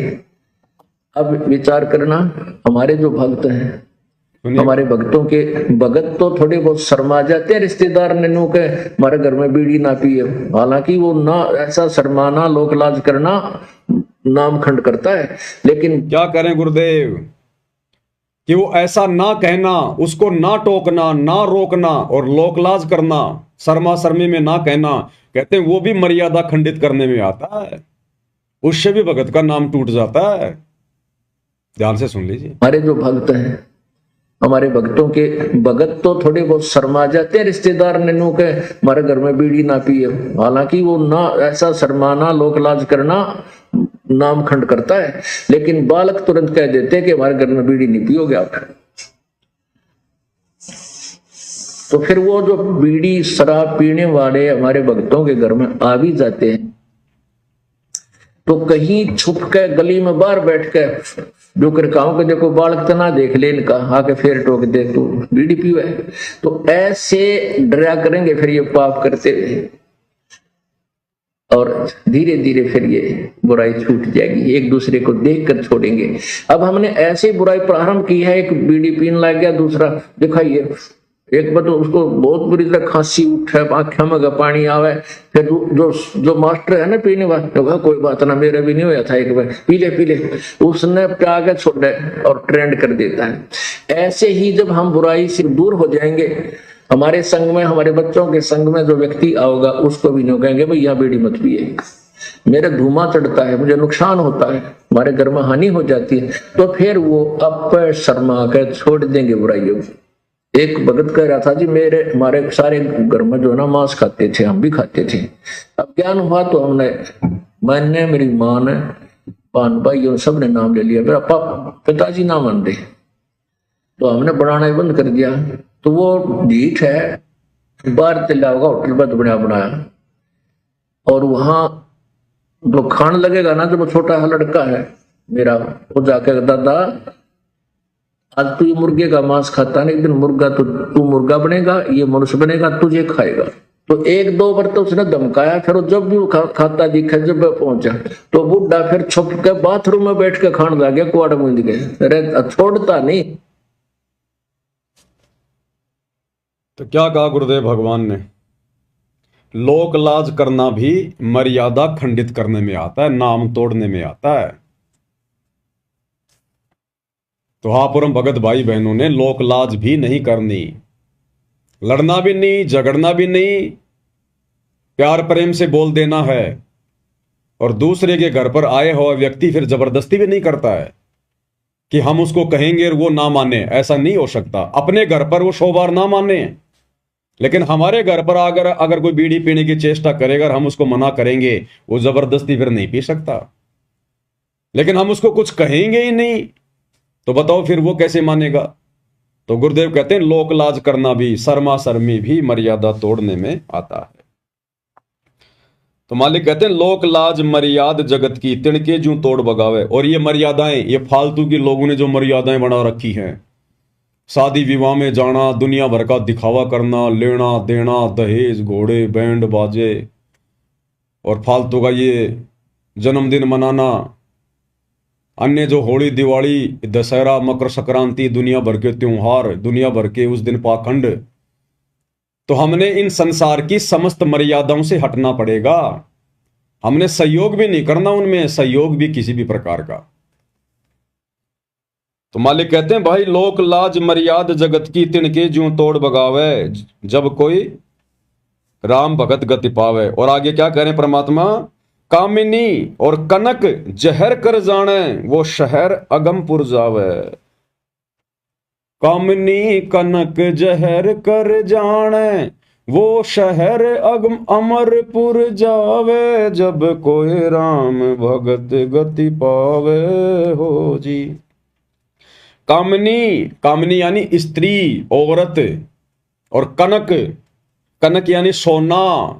परमात्मा कहते हैं इन दो वस्तुओं को जब तक भगत जहर के समान नहीं समझेगा। अब स्त्री को जहर के समान कैसे? स्त्री तो हमारी मां भी है, हमारी बहन भी है, स्त्री भी स्त्री है। परमेश्वर ने बताया कि नाम उपदेश लेने के बाद, इस भक्ति मार्ग में आकर ये ज्ञान समझने के बाद, हमने उस कामनी से नफरत नहीं करनी, अपनी औरत से नफरत नहीं करनी। जो बकवाद हैं, जो कुकर्म हैं, जो विषय वासना है, हमने उनसे पीछे हटना है। भक्ति तो हमारी स्त्री भी करेगी, नाम ले लिया तो भक्ति तो वो भी करेगी। उसने भी अपने पुरुष के साथ संबंध बनाने से बचना है। उसको कहते हैं कामिनी। और कनक जहर कर जाना, और सोना शरीर पर तो धारण करना ही नहीं है। गुरुदेव ने बताया अगर घर में भी सोना है तो उसको भी निकाल दो, बेच दो, वो पैसा किसी दूसरे काम में ले लो या मालिक की सेवा में लगा दो। सोना तो हमने घर में भी नहीं रखना, क्योंकि सोने में काल का निवास है। ईमान बड़ाई पैदा करेगा। दिखावे के लिए तो लोग इतने महंगे महंगे सोने चांदी के जेवरात वगैरह लेते हैं, और वो कौन सा दूध देता है बताओ? सिर्फ दिखावे के लिए। तो ये दिखावा तो परमात्मा से सैकड़ों कोस दूर करता है भगत को। तो परमेश्वर कहते हैं ये दो वस्तुएं भक्ति मार्ग में जहर के समान है। कामिनी कनक जहर कर जाने, वो शहर अमरपुर जावे, वही भगत आत्मा सतलोक का दरवाजा देख सकती है जो इन दोनों से दूर होगी। स्त्री से दूर होने की बात नहीं कही गुरुदेव ने, लेकिन बुराइयों से, बकवादों से दूर होने की बात कही है कि वो बकवाद अब नहीं चलेगी। वो शारीरिक संबंध, वो विषय वासना का खेल, वो गंदा कर्म अब इस भक्ति मार्ग में नहीं चलेगा। अगर तुझे ज्ञान समझ में आ गया तो कामनी कनक जहर कर जाने, वो शहर अगमपुर जावे, जब कोई राम भगत गति पावे हो जी। आगे क्या कह रहे हैं गुरुदेव? भाई जो पतिव्रता पति से राती, आन पुरुष ना भावे। जो पतिव्रता पति से राती, आन पुरुष ना भावे। बस पिहर में सुरत पिरत में, न्यों कोई ध्यान लगावे। जब कोई राम भगत गति पावे हो जी, जब कोई राम भगत गति पावे हो जी। भाई जो पतिव्रता पति से राती और आन पुरुष ना भावे। जैसे एक पतिव्रता स्त्री, औरत, केवल वो अपने पति से ही रति क्रिया करती है। राति यानी रति क्रिया, शारीरिक संबंध। जो पतिव्रता पति से राती, आन पुरुष ना भावे। गैर पुरुष, गैर मर्द, चाहे कोई कितना सुंदर हो, कितना धनी हो, कितना पहलवान हो, चाहे कोई सोने का बना के क्यों ना खड़ा कर दिया जाए, कहते जो पतिव्रता स्त्री होती है, बहन बेटी होती है, वो उसकी तरफ उस पति वाले भाव से आंख उठाकर भी नहीं देखती, आंख उठाकर भी, तब वो अपने पति को प्यारी लगती है। तो इसी प्रकार इस सतभक्ति मार्ग में आने के बाद सबसे पहले तो हमें हमारा जो पति है, जो परमेश्वर है, इष्ट है, वो समझ में आना चाहिए। और जब समझ में आ गया कि हमारा गुरु ही स्वयं कबीर भगवान है, सो छल छिद्र करके आप और हम तक ये ज्ञान पहुंचा रहा है, काल के साथ आंख मिचोली खेलते हुए आज यहां पर लीला कर रहे हैं, तो उसके बाद हमने अपने गुरु के अलावा इष्ट रूप में किसी को भी जगह नहीं देनी है, सौपन में भी नहीं। चाहे कोई कितना सुंदर हो, कितना कुछ भी हो, कितना लोभ दे या प्रलोभन दे, कुछ भी करे, एकमात्र सतगुरु रामपाल जी परमेश्वर जी के अलावा सौपन में भी हमने किसी और का बखान नहीं करना, और की महिमा नहीं करनी, और का गुणगान नहीं करना। अब ये पतिव्रता वाला भाव भी केवल साध संगतियों में ही शुरू है। सतलोक आश्रमों से जुड़े हुए 90% भाई बहन अभी पतिव्रता पद पर नहीं है। उन्हें तो परिभाषा का नहीं पता कि पतिव्रता पद क्या होता है। वे अपने गुरु को अपना इष्ट नहीं मानते, अपना पति परमेश्वर नहीं मानते। आज भी वे अपना पति, अपना भगवान, अपना कबीर, उस दाढ़ी मूंछ वाली कागज की समझे जाने वाली कबीर जी की नकली फोटो को मान रहे हैं। और हर साल जून के महीने में उसका प्रकट दिवस मनाते हैं। अगर अपने गुरु को ही असली कबीर मान लिया होता, रियल कबीर मान लिया होता, यदि पतिव्रता पद पर आ गए होते, तो आत्मा सोचेगी भी नहीं उस दाढ़ी मूंछ वाली कबीर जी की फोटो को परमात्मा मानने की या उसका प्रकट दिवस मनाने की। जैसे हम सत्सेवक भाई बहनों ने उस दाढ़ी मूंछ वाली कबीर जी की समझे जाने वाली नकली मुर्दा बेजुबान फोटो को घर से बाहर निकाल दिया। ना हम अपने दरबार में रखते, ना लॉकेट में रखते, ना घर की दीवारों पर रखते, कहीं नहीं रखते। हम तो शौपन में भी वो चेहरा याद नहीं करते, अपने गुरु के अलावा, अपने इष्ट के अलावा। और इन आश्रमों में सतगुरु रामपाल जी को तो बहुत बाद में याद किया जाता है। उन्हें तो केवल एक मानुष मानकर छोड़ दिया, केवल अपना गुरु मानकर छोड़ दिया, एक संत श्रेणी में लेकर छोड़ दिया, और भगवान मान रहे हैं उस दाढ़ी मूंछ वाली फोटो को। 12वें पंथ की भक्ति कर रहे हैं, 12वें पंथ की व्यभिचारणी भक्ति, वैश्या भक्ति। वैश्या उस स्त्री को कहते हैं जिसके अनेक पति होते हैं। तो इसी प्रकार इन सतलोक आश्रमों से जुड़े हुए भाई बहन व्यभिचारणी भक्ति कर रहे हैं। इनका एक पति नहीं है। आप इनके घर पर जाकर देखिए, जहां पर इन्होंने अपना दरबार लगाया होता है, उस दरबार में आपको 5-5 पति मिलेंगे, 5-5 फोटोएं। महाभारत की द्रौपदी बनकर ये लोग भक्ति कर रहे हैं। एक कोने में आपको दाढ़ी मूंछ वाले कबीर जी मिलेंगे, एक कोने में आपको गरीबदास जी मिलेंगे, नीचे वाले कोने में आपको दादा गुरु जी मिलेंगे, इधर वाले कोने में आपको पंडित चिदानंद जी मिलेंगे, और बीच में चौकी पर सतगुरु रामपाल जी बैठे हुए हैं। और उस फोटो को अपने दरबार में रखते हैं, उसके आगे जोत जलाते हैं, दंडवत करते हैं। अरे कितनों को दंडवत करोगे, कितनों को अपना इष्ट मानोगे? इसको कहते हैं व्यभिचारणी भक्ति। असल में जब आत्माओं को यह ज्ञान हो जाएगा तो दाढ़ी मूंछ वाली कबीर जी की समझे जाने वाली फोटो को ना तो अपने घर पे रखेगा, ना दरबार में रखेगा, ना उसका कबीर प्रकट दिवस मनाएगा। गरीबदास जी का भी बोध दिवस नहीं मनाएगी वो आत्मा, जिस आत्मा को यह तत्व ज्ञान हो जाएगा। और ना गरीबदास जी की फोटो को अपने घर पे रखेगा। हमने केवल गरीबदास जी की वाणियों से मतलब है, गरीबदास जी के ग्रंथ से मतलब है। अब वाणियां तो गुरुदेव हमारे को आदरणीय नानक जी की भी सुनाते हैं, तो क्या नानक जी की फोटो भी हम अपने दरबार में रखने लग जाएं? गुरु ग्रंथ साहिब को भी गुरुदेव भगवान हमें दिखाते हैं, पढ़ाते हैं, तो क्या नानक जी की फोटो घर पर रखने लग जाएं? या नानक जी का कोई जन्मदिन या कोई बोध दिवस मनाने लग जाएं क्या? वाणियां तो गुरुदेव हमारे को दादू जी की भी सुनाते हैं, तो क्या दादू जी की फोटो बनवा कर अपने दरबार में रखें? दादू जी का बोध दिवस मनाएंगे हम?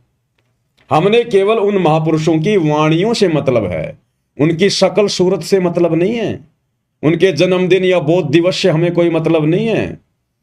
और यदि हम गरीबदास जी का बोध दिवस मनाते हैं, इसका मतलब अभी हमें ज्ञान नहीं है, अभी हम पतिव्रता पद पर नहीं है, अभी हम वैश्या भक्ति कर रहे हैं। एक सत्संग में गुरुदेव भगवान ने आदरणीय गरीबदास जी की फोटो को भी कचरे में डालने की बात कही है, कूड़े करकट में डालने की बात है। जिन गरीबदास जी को आप जी इन आश्रमों में बोध दिवस मना रहे हो, अपने पति के समान मान रहे हो, क्या कहा गुरुदेव भगवान ने? एक सत्संग में बताया गुरुदेव जी ने,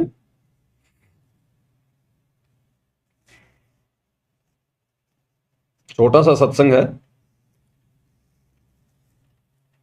एक बहन जो पहले बहुत सारी पूजा किया करती थी, हरिदास जी को पूजा करती थी, गरीबदास जी को पूजा करती थी, फिर भी घर में नुकसान, और जब गुरुदेव की शरण में आई, ये ज्ञान सुना, तो उसके बाद गुरुदेव भगवान उस बहन के मुख कमल से बोली गई कथा को अपने मुख कमल से सुना रहे हैं। यानी वो बहन तो बोलने में उपचूक कर दे, लेकिन गुरुदेव भगवान ने जो शब्द निकाल दिए वो परम सत्य हैं। तो गुरुदेव भगवान कह रहे हैं, फिर उस बहन ने वो हरिदास जी की, वो गरीबदास जी की फोटोएं सब कचरे में डाल दी। अगर गरीबदास जी आप और हमारे लिए, हम 13वें पंथ की आत्माओं के लिए अगर वो पूजनीय होते, तो गुरुदेव गरीबदास जी की फोटो के लिए तो बोल देते कि भाई कम से कम गरीबदास जी को तो तू कचरे में ना डालती। लेकिन गुरुदेव खुद अपने मुख कमल से बोल गए, इसको कहते हैं शब्द सैन सतगुरु की पहचान है, पावे अटल सुहाग रे। हमने गुरुदेव के संकेतों को ही समझना पड़ेगा। परमात्मा संकेत ही छोड़ेंगे और संकेतों को वही समझेगा जो गुरुमुख होगा, जिसको तत्व भेद होगा। तत्व भेद एक न्यारा रे साधु भाई, तत्व भेद एक न्यारा, और समझेगा कोई गुरुमुख प्यारा, तत्व भेद एक न्यारा। तो क्या कह रहे हैं गुरुदेव भगवान? रोटी खा के बच्चे को खाना खिलाया, मैंने खाना बना रही थी, और वो अपना मोटरसाइकिल उठा के चला गया प्रतिदिन की तरह। अपने साथी को लिया, जो साथ ही मकान था थोड़ी दूरी पे, तो चले गए। मैंने वो 2-4 रोटियां और बनाई। रोटी बना करके मैं सोचीला रोटी खा लेती हूँ। मैंने ऐसे ग्रास मुंह की तरफ किया था, इतना में वो लड़का, उसका साथी, उसके भी चोट लगी हुई, कपड़े फटे हुए, थोड़ा बहुत रक्त उससे भी निकल रहा था। वो भाग गया, आया, कहने लगे आंटी मेरे अब भाई की मृत्यु होगी, ना वो एक्सीडेंट हो गया भाई का। अब उसने नो कहा और मेरे हाथ से वो रोटी छूट गई मुंह में, जो एक्सीडेंट खाने के लिए ग्रास उठाया था। अब मैं सिर पे कपड़ा नहीं, पैरों में जूते नहीं, उस बच्चे के पीछे पीछे बहुत बुरी तरह दौड़ ली। उसने स्थान बता दिया था कि वहां एक्सीडेंट हो गया। वहां गई तो वहां मोटरसाइकिल बुरी तरह टूटी हुई पड़ी थी, बच्चा नहीं था। पता चला कि वो किसी हॉस्पिटल, नजदीक ही एक अस्पताल था सरकारी, वहां लेकर गए हैं। वहां जाकर पता चला कि वो, जाते ही पता लग गया कि उसकी मृत्यु हो चुकी है। कहते मैंने द्वार, उस हॉस्पिटल की द्वार का टक्कर मारी, मेरा सिर फट गया, बेहोश हो गई, 7 टांके आए मेरे सिर में। उसके बाद रो रो का बुरा हाल हो गया। और जितनी भी पूजाएं मैं किया करती थी, ठाक मैंने कुर्डिया पे फेंक दियो, देवताओं की मूर्ति मारती, और वो पितरा की जितने भी पूजाएं मैं करती थी, क्योंकि मैं ढेर सारी पूजाएं करती थी, मैंने कोई स्थान नहीं छोड़ा। जिसने भी जो बता दिया कि वहां भी जाइए, वहां भी जाइए, है, सारे सब पूजाएं मैं करती थी, देवी देवताओं की, ब्रह्मा विष्णु जी की, शिव जी की, हनुमान जी की, संतोषी माता की, शेराणी माता की, बाबा श्याम जी की, यानी जो भी, हरिदास जी की, गरीबदास जी की, यानी जहां भी जिसने मुझे नियर, हरिदास जी की, गरीबदास जी की, हनुमान जी की, सबकी फोटोएं उतार के उसने कहां डाल दी? कचरे में डाल दी, डस्टबिन में डाल दी। अगर गरीबदास जी आप और हमारे लिए यदि पूजनीय होते, यदि गरीबदास जी की पूजा करनी होती, उनकी फोटो दरबार में रखनी होती, यदि उनका बोध दिवस मनाना होता, तो गुरुदेव भगवान यहां ये संकेत ना करते। गरीबदास जी की, हरिदास जी की, सबकी फोटो उसने कहा डाली? कचरे में। तो बताओ भाई और बहनों, आप और हम क्या पूज रहे हैं फिर वर्तमान में? फिर आप और हम किस गरीबदास जी का बोध दिवस मना रहे हैं? क्यों मना रहे हैं? जब तक ज्ञान नहीं, इसलिए मना रहे हैं। ये सत्संगों में परमात्मा ने सारे भेद दे रखे, सारे भेद। खुल के नहीं कहेगा परमात्मा कि बस एक मेरी पूजा करो, बाकी सबको छोड़ दो। और वाणी में कह दिया कि एक के साधे सब सदे, सब साधे सब जाए, और माली सींचे मूल को फले फूले अगाए। और स्पष्ट कर दिया, गुरु समान नहीं दाता रे जग में, गुरु समान नहीं दाता। अब इससे ज्यादा और क्या कहेंगे? हम जानवर नहीं है जो खुल के बताएंगे, नाक में नात डाल के समझाएंगे। ये तत्व ज्ञान इसीलिए दिया है और मनुष्य जन्म इसीलिए दिया है ताकि हम संकेतों को समझ जाएं। तो क्या कह रहे हैं गुरुदेव? हरिदास और गरीबदास जी की फोटो भी उस बहन ने कहां डाली? कचरे में। इसी प्रकार वो दाढ़ी मूछ वाली, वो कबीर जी की समझे जाने वाली नकली फोटो, इन सब का स्थान कहां है? वो कचरा। दास ने आज से 2-3 साल पहले कहा था, जब हिसार जेल से ये पूज्य गुरुदेव भगवान के नाम से ऑडियो वीडियो आनी शुरू हुई थी, तो दास ने कहा था कि इन वीडियो पर कुत्ते पेशाब करते हैं, कुत्ते। तो एक भाई था जयपुर का, बड़ा आग बबूला हो गया, जैसे सारा ज्ञान उसी को समझ में आ गया हो, और उस बात को लेके वो 10-20 सत्सेवकों को तोड़ के ले गए अपने साथ मैनेजमेंट में कि ये तो गुरु जी की फोटो के ऊपर कहता कि कुत्ते मूतते हैं। अरे भैया, कलयुग की पिछली पीढ़ी है, एआई का जमाना है। दास 1-2 दिन में वीडियो बना के समझाएगा किस प्रकार से वर्तमान में हिसार जेल से ये जितने भी जो फर्जी आदेश आ रहे हैं, ये सब गुरु जी के एआई वीडियो बनाए जा रहे हैं। AI आवाज आ रही है, कोई सत्यता नहीं है। बचाव का एक ही तरीका है, केवल गुरुदेव के ज्ञान को आधार बनाकर भक्ति की जाए। इन ऑडियो वीडियो के चक्कर में नहीं गुरुजी लाइव आ रहे हैं, जेल से लाइव आ रहे हैं, आ रहे हैं नहीं आ रहे हैं, हमारे लिए वर्तमान में कोई औचित्य नहीं है सिवाय उनके सत्संगों के अलावा। तो गरीबदास जी की फोटो को गुरुजी कह रहे कचरे में, और ये बात यदि मैं बोल देता तो पता नहीं क्या फिर ये लोग बवाल उठा देते। लेकिन यहां तुम्हारा बाप सतगुरु रामपाल जी भगवान साथ साथ में प्रमाण देते हैं। ये दास अगर कुछ बोल भी जाता है ना तो परमात्मा 2-3 महीने बाद में अपने सत्संग में उसका प्रमाण दे देते हैं कि ये नहीं बोलता, इसको मैंने बुलवाया था। तो क्या कह रहे हैं परमात्मा? हरिदास जी की, गरीबदास जी की, सबकी फोटोओं को कचरे में डालने की बात कर रहे हैं। मरती और वो पितरा की जितने भी पूजाएं मैं करती थी, क्योंकि मैं ढेर सारी पूजाएं करती थी, मैंने कोई स्थान नहीं छोड़ा। जिसने भी जो बता दिया कि वहां भी जाइए वहां भी जाइए, सारे सब पूजाएं मैं करती थी। देवी देवताओं की, ब्रह्मा विष्णु जी की, शिव जी की, हनुमान जी की, संतोषी माता की, शेराणी माता की, बाबा श्याम जी की, यानी जो भी हरिदास जी की, गरीबदास जी की, यानी जहां भी जिसने मुझे नियर बाई बताया मैं उड़े जाया करती कि हे भगवान मेरे बच्चे की लंबी आयु देना। परमात्मा कहते हैं है कि जो खावे ताको, जो बक्षक ताको विश्वासा, और जो रक्षक उसते ये फिरे उदासा। जो इनको खाता है, जो भक्षक है, उसको तो ये भगवान मान रहे हैं काल को तो, और जो रक्षक है कबीर परमात्मा, उससे उदास फिरते हैं, कहते ना तू भगवान नहीं। तो सुन लिया भाई और बहनों, पूज्य गुरुदेव भगवान के मुख कमल से दास अपनी तरफ से कुछ नहीं बोलता है, या जो भी परमात्मा बुलवाते हैं अपनी सत्य प्रेरणा के आधार से बुलवाते हैं, और समय आने पर परमात्मा फिर उसका प्रमाण भी देते हैं। अब कई जो नए नए भगत भाई बहन होते हैं इस ज्ञान को इतना समझ नहीं पाते। जो लोग ज्यादा शाणे हैं, चतुर हैं, उनको भ्रमित कर देते हैं। वो कहते हैं फिर गुरुजी क्यों पूजा करते थे दाढ़ी मूंछ वाले कबीर जी को? गुरुजी क्यों उसका प्रगट दिवस मनाते थे? गुरुजी भी तो गरीबदास जी का बोध दिवस मनाते थे आश्रम में। भाई आप और हम गुरुजी नहीं हैं, वो काम गुरुजी किया करते थे। आप और हम जीव हैं। इस 21 ब्रह्मांड के जो कर्म है आप और हमारे ऊपर लागू हैं, गुरु के ऊपर लागू नहीं है। परमेश्वर अपनी वाणी में कहते हैं शिष्य पूजे गुरु आपना, कि जो शिष्य होता ना उसने केवल अपने गुरु की ही पूजा करनी चाहिए। शिष्य पूजे गुरु आपना और गुरु पूजे सब साध। और जो गुरु होता है वो सबकी पूजा करेगा। गरीबदास जी को भी पूजेगा, कबीर जी को भी पूजेगा, मुनिंद्र को भी पूजेगा, अपने गुरु को भी पूजेगा, सबको पूजेगा। तो कहते हैं शिष्य पूजे गुरु अपना। शिष्य का धर्म केवल यही है, अपने गुरु की पूजा करे और किसी के ना करे। और गुरु पूजे सब साध, क्योंकि गुरु ने तो आपको भक्ति समझानी है, आपको भक्ति मार्ग पर लगाना है।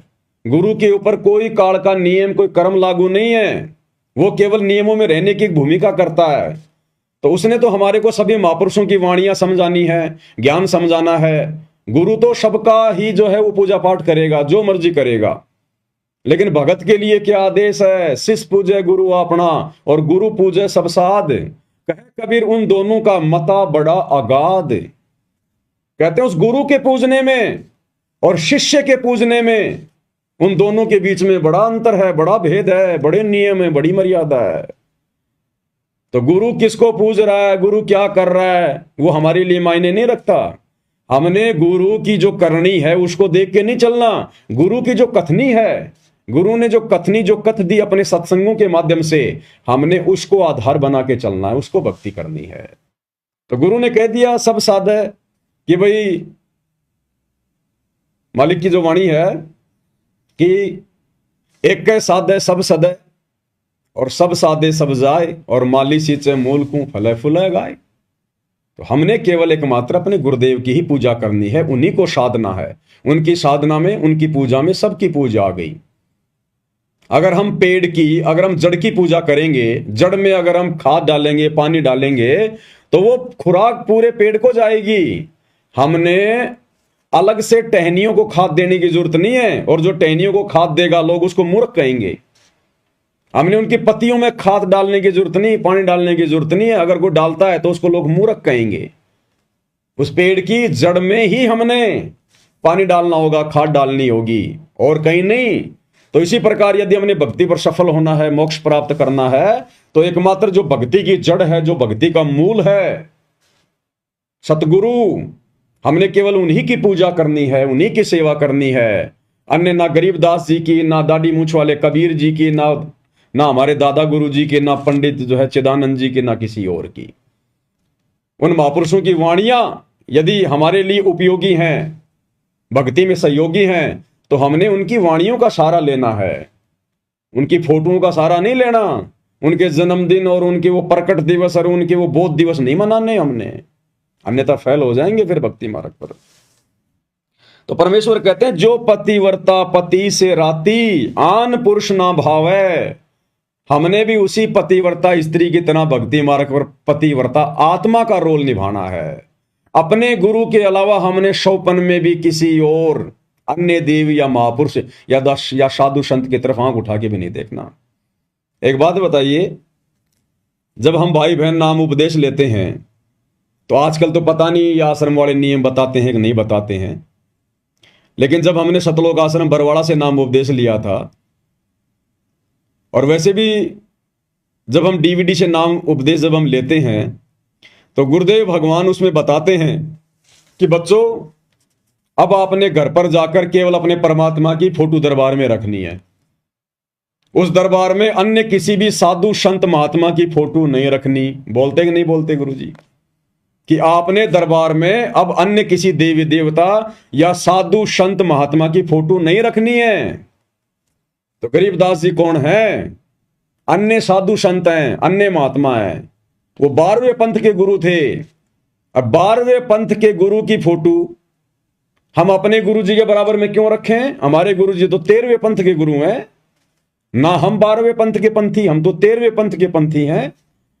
जब हमारा गुरु ही अलग है तो हम उनकी फोटो क्यों रखें?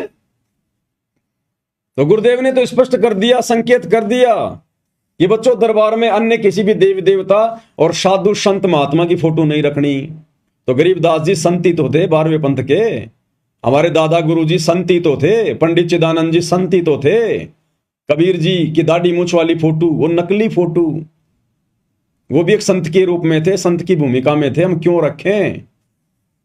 वर्तमान में जो महापुरुष आया हुआ है, जो हमारे गुरु हैं, जो हमें हर प्रकार से भक्ति दे रहे हैं, मर्यादाओं का पाठ पढ़ा रहे हैं, हमारे 100 काम कर रहे हैं, तो हमने तो उनके गुणगान गाने पड़ेंगे ना, उनकी महिमा करनी पड़ेगी, उनकी भक्ति करनी पड़ेगी, उनकी पूजा करनी पड़ेगी, उन्हीं को प्रथम महत्व देना पड़ेगा। अगर हमने जरा भी किसी और का बोध दिवस मना लिया, जन्मदिन मना लिया, कोई प्रकट दिवस मना लिया अपने गुरुदेव के अलावा, तो जिस प्रकार वो व्यक्ति, जिसकी पत्नी उसके अलावा किसी और से भी संपर्क करती है या हंसी मजाक भी अगर करती है, और अगर वो देख लेगा तो वो उसको अपने दिल से उतार देता, दिल से। तो भाई, अगर सतगुरु के दिल से उतरना है तो पूजो सबको, 2 4 5 10 आसपास के गांव के साधु संत महात्माओं की फोटो भी रख लो। और अगर गुरु को प्रसन्न करना है, मोक्ष प्राप्त करना है, तो भाई केवल अपना गुरु और दूसरा कोई नहीं। तो मालिक कहते हैं, जो पतिव्रता पति से राती, आन पुरुष ना भावै, और बसे पीहर में सुरत प्रीत में न्यू कोई ध्यान लगावे। और उसके बाद चिंतन भी केवल अपने प्रीतम का, केवल अपने गुरुदेव का, अपने भगवान का। वो बहन बेटी जिसकी शादी होती है, फिर जब वो वापस अपने पीहर आती है तो रहती अपने माता पिता के पास है, काम धंधा भी करती है, लेकिन उसकी सुरती पल पल अपने पति में रहती है, अपने ससुराल में रहती है। वहीं पर मेरा पति क्या कर रहा होगा, कैसे खा रहा होगा, कैसे रह रहा होगा, वो चिंतन मनन हमेशा अपने पति का ही करती रहती है मन ही मन में। तो इसी प्रकार हमने पतिव्रता पद पर तो आना ही आना है, हमने अन्य किसी का चिंतन मनन भी नहीं करना। अब इन आश्रमों में जब गरीबदास जी का बोध दिवस मनाते हैं तो किसका चिंतन मनन करते हो भाई? गरीबदास जी के नाम से तुम वो दिन मना रहे हो, वो प्रोग्राम कर रहे हो, तो वो दिन तो जो है गरीबदास जी का हो गया कि भगत जी आज क्यों आए, आज क्या, अरे आज गरीबदास जी का बहुत दिवस है, बंदी छोड़ का गरीबदास जी का। वो गरीबदास जी का चिंतन मनन हो गया। गुरु चाहे हमें लाख गरीबदास जी की वो कथा सुनाए, वो हमें गुरु समझा रहा है, लेकिन हमने गरीबदास जी का बोध दिवस नहीं मनाना। नहीं तो फिर ये वैश्या भक्ति में आ जाएगा, व्यभिचारणी भक्ति में आ जाएगा। गरीबदास जी का 12वां पंथ था और 12 पंथ चलाए थे काल ने। भले ही परमात्मा अपना रूप चेंज करके और गरीबदास जी के रूप में आए, लीला की, लेकिन वो पंथ तो काल का ही था। हम 13वें पंथ के पंथी हैं, हमें 12वें पंथ के गुरु से कोई लेना देना नहीं। और वैसे तो ज्ञान तो गुरुदेव कहते हैं अगर हमारे को अगर गधे से भी मिल जाए तो भी ले लेना चाहिए। गरीबदास जी की तो बात ही अलग है। अगर कोई अच्छी शिक्षा, अच्छा ज्ञान यदि हमें नकली संतों से मिल जाए तो वो भी ले लेना चाहिए, लेकिन नकली संतों की फिर पूजा थोड़ी करने लग जाएंगे, उनका बोध दिवस थोड़ा ना मनाने लग जाएंगे हम। ऐसे तो फिर ना जाने परमात्मा कितने रूप में भिन्न भिन्न आए। फिर तो सतयुग में यही कबीर भगवान है, जिसको मान रहे हो कि वे 650 साल पहले आए थे कबीर जी, दाढ़ी मूंछ वाले, जिनकी तुम फोटो रख रहे हो, कबीर प्रकट दिवस मना रहे हो, तो वही कबीर जी तो द्वापर में भी आए थे करुणामय ऋषि के रूप में। बना लो एक फोटो, क्या जाता है तुम्हारा। वैसे भी तुम आजकल सारी फोटो एआई से बना रहे हो।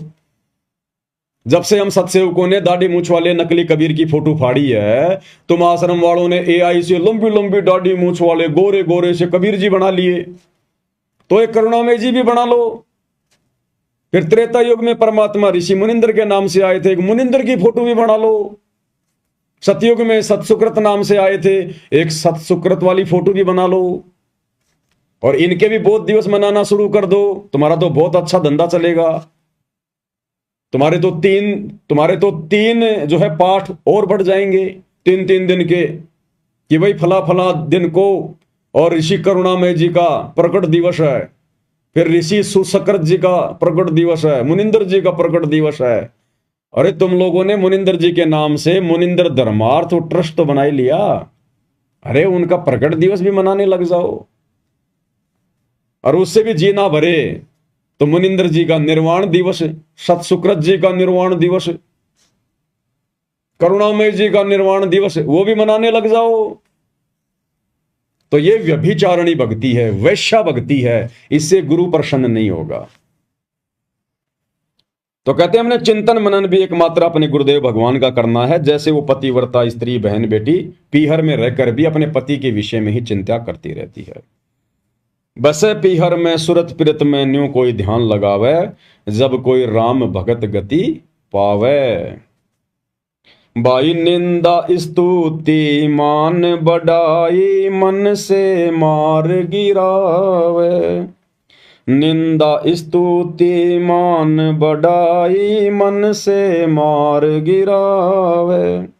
अष्ट सिद्धि की अटक न मान, आगे कदम बढ़ावे। जब कोई राम भगत गति पावे हो जी, जब कोई राम भगत गति। निंदा स्तुति मान बढ़ाई, मन से मार गिरावे। निंदा यानी हमने भूलकर भी किसी की निंदा नहीं करनी है, किसी की चुगली नहीं करनी है, पीठ पीछे किसी के बारे में वो बातें नहीं कहनी जो बातें हम उसके मुंह पर कहने से जो है शर्माते हैं या फिर हम डरते हैं। अगर कहना है तो किसी के सामने कहो, किसी के मुंह पे कहो। जो बातें हम किसी के सामने कहने की हिम्मत नहीं कर सकते, पीठ पीछे भी मत कहो, अन्यथा वो फिर निंदा में आएगी कि वो ऐसा बोल रहा था, उसने ये कर दिया, उसने वो कर दिया। हाँ, अगर कोई सत्य बात है तो वो चाहे पीठ पीछे कहो, वो निंदा चुगली में नहीं आती। चोर को चोर कहना चाहे पीठ पीछे कह दो, चाहे सामने से कह दो, वो निंदा चुगली में नहीं आती। परमात्मा कहते हैं, वाणी है परमपिता परमेश्वर जी की, कि साचा शब्द कबीर का प्रकट किया जगमाही, और जैसे को तैसा कहे सो तो निंदा नहीं। अगर कोई भगत है, भक्ति मार्ग के विपरीत जा रहा है, भगत भाई बहनों को भ्रमित कर रहा है, तो उसके बारे में, उसकी गलतियों के बारे में अन्य भगत भाई बहनों को बताना, समझाना, वो निंदा चुगली में नहीं आता। जैसे दुनिया भर के साधु संत महात्मा नकली, गुरुदेव भगवान इनकी खाल उतारते हैं ज्ञान आधार से, वो निंदा चुगली नहीं है। ये सतलोक आश्रम वाले गुरुदेव के बेटा बेटी भाई बंधु रिश्तेदार सारे भक्ति विरुद्ध कुकर्म कर रहे हैं, हम इनके ऊपर वीडियो बनाते हैं, ये निंदा चुगली में नहीं आता है। निंदा चुगली वो है जब आप किसी से राग द्वेष ईर्ष्या करके, आप किसी से जलन करके और व्यर्थ में उसके खिलाफ भोगते हो, तो वो भगत ने नहीं करना चाहिए। उससे भगत का भी अंतःकरण जो है मैला होगा और भक्ति का भी नाश होगा। स्तुति, अगर हमारी कोई मान बढ़ाई कर रहा है, हमारी कोई महिमा कर रहा है, हमारे बारे में मीठे मीठे गीत गा रहा है, और यदि हमें सुनने को मिल गए या किसी के माध्यम से सुनने को मिल गए, तो हमने किसी की उस स्तुति से हमने गुबारी की तरफ फूलना नहीं है। हमने अपने अंदर मान बढ़ाई पैदा नहीं करनी है। जैसे कोई किसी के गले में माला डालता है, फिर वो बड़ा खुश होता है, प्रसन्न होता है, उसके नाम के जयकारे लगते हैं, या कोई किसी के बारे में ऊंची ऊंची बढ़ा चढ़ा के बातें करता है। तो इसी प्रकार हमारी चाहे कोई कितनी ही बढ़ाई क्यों ना करे, अगर हमने कोई अच्छा काम किया है, उसकी भी अगर हमारी कोई बढ़ाई कर रहा है, तो भी हमने उस बढ़ाई को अपने ऊपर नहीं लेना कि नहीं, जो भी कुछ कर रहे हैं मेरे गुरुदेव भगवान कर रहे हैं, आज उनकी रजा से ही सब कुछ हो पा रहा है, मेरी 2 कोटि के जीव की क्या औकात है। तो अगर हमारी कोई स्तुति कर रहा है, कोई महिमा कर रहा है, हमें कोई इज्जत दे रहा है, तो हमने गुबारी की तरफ फूलना नहीं है कि मेरी कोई औकात नहीं। अगर मैंने ये अच्छा काम किया है तो मेरे गुरुदेव भगवान के आशीर्वाद से, उनका ज्ञान लेने के बाद किया है, तो सारा का सारा जो क्रेडिट है, जो श्रेय है, मेरे पूज्य गुरुदेव जी को जाता है। तो हमने किसी के द्वारा की गई जो स्तुति है उससे भी हमने प्रसन्न नहीं होना है। निंदा स्तुति मान बढ़ाई, मान बढ़ाई, हमने मान बढ़ाई में नहीं आना बिल्कुल भी, अहंकार में नहीं आना बिल्कुल भी, हमने ऊपर मुंह करके नहीं चलना, अपने अंदर अहंकार भाव पैदा नहीं करना। 2 कोटि के जीव हैं, हमारी औकात क्या है गुरुदेव ने सृष्टि रचना सुनाकर बता दी। तो हमने अपनी औकात में रहना है। मन से मार गिरावे, यानी हमने इनके निकट भी नहीं जाना है। कोई हमारे बारे में चाहे अच्छे गीत गाए, चाहे कोई बुरे गीत गाए, वो अच्छे बुरे गाने वाला जाने, हमने तो सहज भाव में, आधीन भाव में, दास भाव में रहना है। अष्ट सिद्धि की अटक न माने, आगे कदम बढ़ावे। अष्ट सिद्धि, अष्ट सिद्धि और 9 निधि। अष्ट सिद्धि यानी चाहे कितनी कोई सिद्धियां, चाहे हमारे अंदर चाहे कोई वचन सिद्धि, कोई शब्द सिद्धि क्यों ना आ जाए, पहली बात तो हमने उनका प्रयोग हमने करना ही नहीं है। हमने तो जो मर्यादा गुरुदेव ने बता दी, जो नियम बता दी, उस आधार से अपनी भक्ति करनी है। हमने बिल्कुल भी ना कोई इच्छा करनी है, चाहे परमात्मा हमारे ऊपर कितना ही धन क्यों ना बरसा दे, हमने कोई अहंकार भाव में नहीं आना है। बिल्कुल सिंपल तरीके से हम एक भगत हैं, बस एक जीव हैं, और हमारा एक ही टारगेट है, यहां से छुटकारा प्राप्त करना, अपना आत्म कल्याण करवाना। तो चाहे अष्ट सिद्धि आओ, चाहे 9 निधि आओ, चाहे परमात्मा धन बरसाए, चाहे गरीबी में रखे, चाहे हमारी कोई बढ़ाई करे, चाहे बेइज्जती करे, चाहे कोई निंदा करे, हमने हर प्रकार से जीवित मरने वाली रिहर्सल करनी है। जीवित मरने वाली, जब आदमी मर जाता है तो मरने के बाद कोई रो रहा है, कोई उसके अच्छे कर्मों की उसकी बढ़ाई कर रहा है कि बड़ा अच्छा आदमी था, इतने अच्छे अच्छे काम किए इसने। कोई रो रहा है कि हाय मेरा बेटा मर गया, मेरा बाप मर गया। साइड में 2-4 कोई मेरे जैसे कोई गालियां भी निकालते रहते हैं कि अच्छा हुआ मर गया, निकम्मा आदमी, एक धेले का नहीं था। तो वो मरने वाला कोई प्रतिक्रिया नहीं देता है, चाहे कोई उसके अच्छी गीत गाओ, चाहे बुरे गीत गाओ, वो तो मुंह फाड़ के पड़ा है। तो इसी प्रकार परमेश्वर कहते हैं जीवित मरना वही है, यो गुरु ज्ञान विज्ञान वाणी, जीवित ही जग जग में मरो। कि वास्तव में तत्व ज्ञान को समझना और अपने गुरुदेव के वचनों पर चलना, उनकी वाणियों पर चलना, असल में यही है कि तुम जीवित मर जाओ। और जिस दिन भगत ने अपने आप को जीवित मरना समझ लिया, जीवित मरा हुआ मान लिया, समझ लिया, उस दिन परमात्मा फिर हमारे ऊपर रजा करेंगे, दया करेंगे। फिर एक कथा बताई गुरुदेव भगवान ने कि जीवित मरने पर ही कैसे मुक्ति मिलेगी, मोक्ष मिलेगा, उसके बिना नहीं मिलेगा, चाहे हम कितना ही कुछ शाणे बन जाएं। हम भक्ति मार्ग में शाणपत तो चलती नहीं है, चतुराई तो चलती नहीं भक्ति मार्ग में। यहां तो भोला बन के, दास बन के, अधीन बन के, पागल सा बन के, मूर्ख सा बन के, तब हम यहां से मोक्ष प्राप्त कर सकते हैं। तो गुरुदेव ने बताया कि एक सेठ जी था, एक तोता पकड़ के ले आया, पिंजरे में डाल दिया और काफी दिन हो गया। अब तोता भी काफी प्रयास कर रहा था, लेकिन पिंजरा तोता कैसे तोड़े। अब सेठ जी था सत्संगी आदमी। अब तोते ने दिमाग लगाया,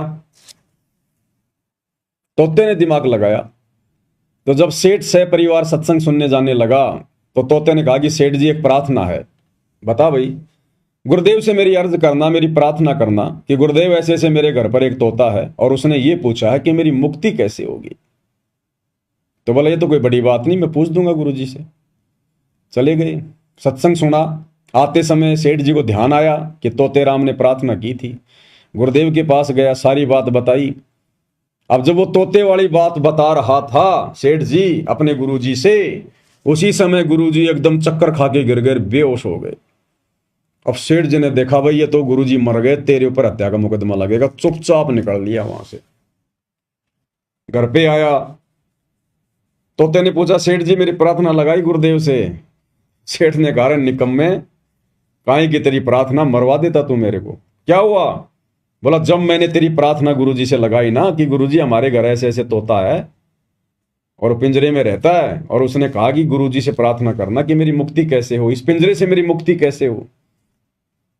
तो नालायक उसी समय गुरुजी तो चक्कर खा के गिर गए, नीचे बेहोश हो गए। मैं तो आ गया, शुक्र मना किसी ने देखा नहीं तो हत्या का मुकदमा मेरे ऊपर लग जाता। अब उस संदेश को, गुरुजी के संकेत को वो सेठ नहीं समझ पाया, लेकिन तोता समझ गया। तोता समझ गया कि अगर इस पिंजरे से मुक्ति प्राप्त करनी है तो क्या करना होगा। रात हुई, सबने खाना वाना खा गए, सो गए। सुबह सेठ जी उठे, गए उस कमरे में तो देखा कि तोता तो पिंजरे में गर्दन डाल के नीचे पड़ा हुआ है। सेठ जी ने हिला हिला के देखा डंडे से पिंजरे में, तोता कोई प्रतिक्रिया नहीं दे रहा। सेठ जी ने ताली वाली बजाई, तोता कोई प्रतिक्रिया नहीं दे रहा। तो सेठ जी ने सोचा कि हिला रहा हूं, हिल नहीं रहा, ताली बजा रहा हूं, कुछ प्रतिक्रिया नहीं दे रहा, मर गया। और वैसे भी आजकल सेठ जी ने सोचा कि आजकल ये पक्षियों के अंदर रोग आ रहा है, कहीं ऐसा ना हो कि घर में और बैक्टीरिया फैल जाएं।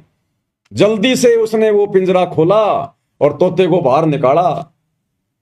और जैसे ही पिंजरा खोल के तोते को बाहर निकाला, तोताराम फर से उड़ गया, क्योंकि तोते ने गुरु का संकेत समझ लिया कि बेटा अगर तुझे उस पिंजरे से मुक्ति प्राप्त करनी है, इस काल के 21 ब्रह्मांड रूपी पिंजरे से अगर तूने मुक्ति प्राप्त करनी है, तो बेटा तूने जीवित मरना पड़ेगा। और वो तोता जीवित मरने की एक्टिंग करने लगा। तो उसके मालिक ने देख लिया कि ये तो मर गया, अब मेरे किसी काम का नहीं है, कोई बीमारी फैलाएगा, उसको पिंजरे से बाहर कर दिया। तो इसी प्रकार जब हम जीवित मर जाएंगे, संसार से उल्टा हट जाएंगे, ना कोई नाचना, ना गाना, ना बजाना, ना कोई ब्याह शादी, ना कोई डीजे, ना भात, ना छूचक, ना लेन, ना देन, ना ब्याह शादियों में कोई आडंबर, ना कोई राजनीति, ना कोई पाखंड, ना कोई समाज के साथ में यारी दोस्ती रिश्तेदारी, सादा खाना, सादा रहना, ना कोई चटपटा आहार करना, ना मन में कोई इच्छा, कोई डिमांड, ना कोई कार कोठी की इच्छा, ना कोई बड़ी नौकरी की इच्छा, ना बच्चों को MBBS बनाने की इच्छा, ना ऊंची ऊंची कॉलेजों में कोई पढ़ाने की इच्छा, ना कोई फार्म हाउस लेने की, ना कोई जमीन लेने की, ना कोई प्लॉट खरीदने की, ना कोई बिल्डिंग पे कोई बिल्डिंग बनाने की कोई इच्छा नहीं कि जो राख्यूं तो ही रहूं, जो देवो सो खाऊं, और खाने जाद खरीद हूं गुलाम तुम्हारा। जब इस भाव में आ जाएंगे हम, जीवित ही मरने की रिहर्सल में आ जाएंगे, तो भला फिर हम इस काल के किस काम के। भाई हमारे सूक्ष्म शरीर में फिर काल के लिए खुराक तैयार होगी नहीं। खुराक तैयार जब होगी जब हम संसार वाले सारे काम करेंगे, चटपटा खाएंगे, बाहर का खाएंगे, विषय वासनाओं में हम पड़े रहेंगे। हम काल के मतलब के तब हैं जब हम यहां पर सारे उल्टे काम करेंगे, तभी तो हमारे सूक्ष्म शरीर में वासना जमा होगी। और जब हम जीवित ही मर गए, अपने गुरुजी के वचन पर रुक गए, काल के लिए सूक्ष्म शरीर में कोई वासना जमा हो ही नहीं रही, कोई खाना खुराक जमा हो ही नहीं रही, तो काल फिर क्या करेगा? काल छोड़ देगा कि ये मेरे काम का नहीं है, ये मर गया, बेकार आदमी है। और उस बेकार को ही फिर गुरु पकड़ेगा कि अब ये मेरे काम का है। जिसको काल ने बेकार समझ के छोड़ दिया वो सतगुरु के मतलब का होता है।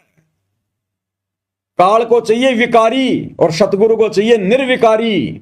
तो काल हमें कब छोड़ेगा? जब हम निर्विकारी हो जाएंगे। तो काल हमारे को निर्विकारी समझकर कि मेरे को तो विकारी अंश ही है, मैं क्या करूंगा, इसका किसी काम का नहीं। अरे जिस मक्का के सारे दाने निकाल दिए गए हो, उस मक्का को कोई सेकता है क्या? उस मक्का को कोई आग में कोई पकाता है क्या? तो जब हम जीवित मर जाएंगे, सारे विकार हमारे समाप्त हो जाएंगे, तो काल हमें तपतशिला पर भूनकर क्या निकालेगा? फिर वो हंस परमात्मा के काम आता है। निर्विकारी हंस फिर परमात्मा के काम आता है। विकारी काम आता है काल के और निर्विकारी परमात्मा के। फिर परमात्मा ले जाएगा उसको। फिर तो इस प्रकार से यहां देखो, बार बार गुरु जी हमें यही तो संकेत कर रहे हैं कि बच्चों मत देखो संसार को, संसार की तरफ देखना बंद कर दो, अपने परमात्मा के चरणों से चिपट जाओ। तो क्या संकेत है ये कि जीवित मर लो। ये बकवादी करते तो असंख्य जन्म हो गए, तुमने क्या प्राप्त किया तुम्हें याद भी नहीं है। तो कितनी बार राजा बन लिया पूरे देश का, है? जहां तू हाथ रख दे वही जमीन वो तेरी हो जाती थी। आज तू 100 गज के प्लाट के लिए मारामारी करता फिर रहा है। तो गुरुदेव ज्ञान देकर यही तो समझाते हैं कि जीवित मर ले रे मनवा। तो गुरुदेव कह रहे निंदा स्तुति मान बढ़ाई, मन से मार गिरावे, अष्ट सिद्धि की अटक न माने, आगे कदम बढ़ावे। जब कोई राम भगत गति पावे हो जी। आशा नदी उलट के डाटे, आडा बांध लगावे। आशा नदी उलट के डाटे, आडा बांध लगावे। भव जल खार समुद्र में, फिर बहुर न खोड़ मिलावे। जब कोई राम भगत गति पावे हो जी। जब कोई राम भगत गति पावे हो जी।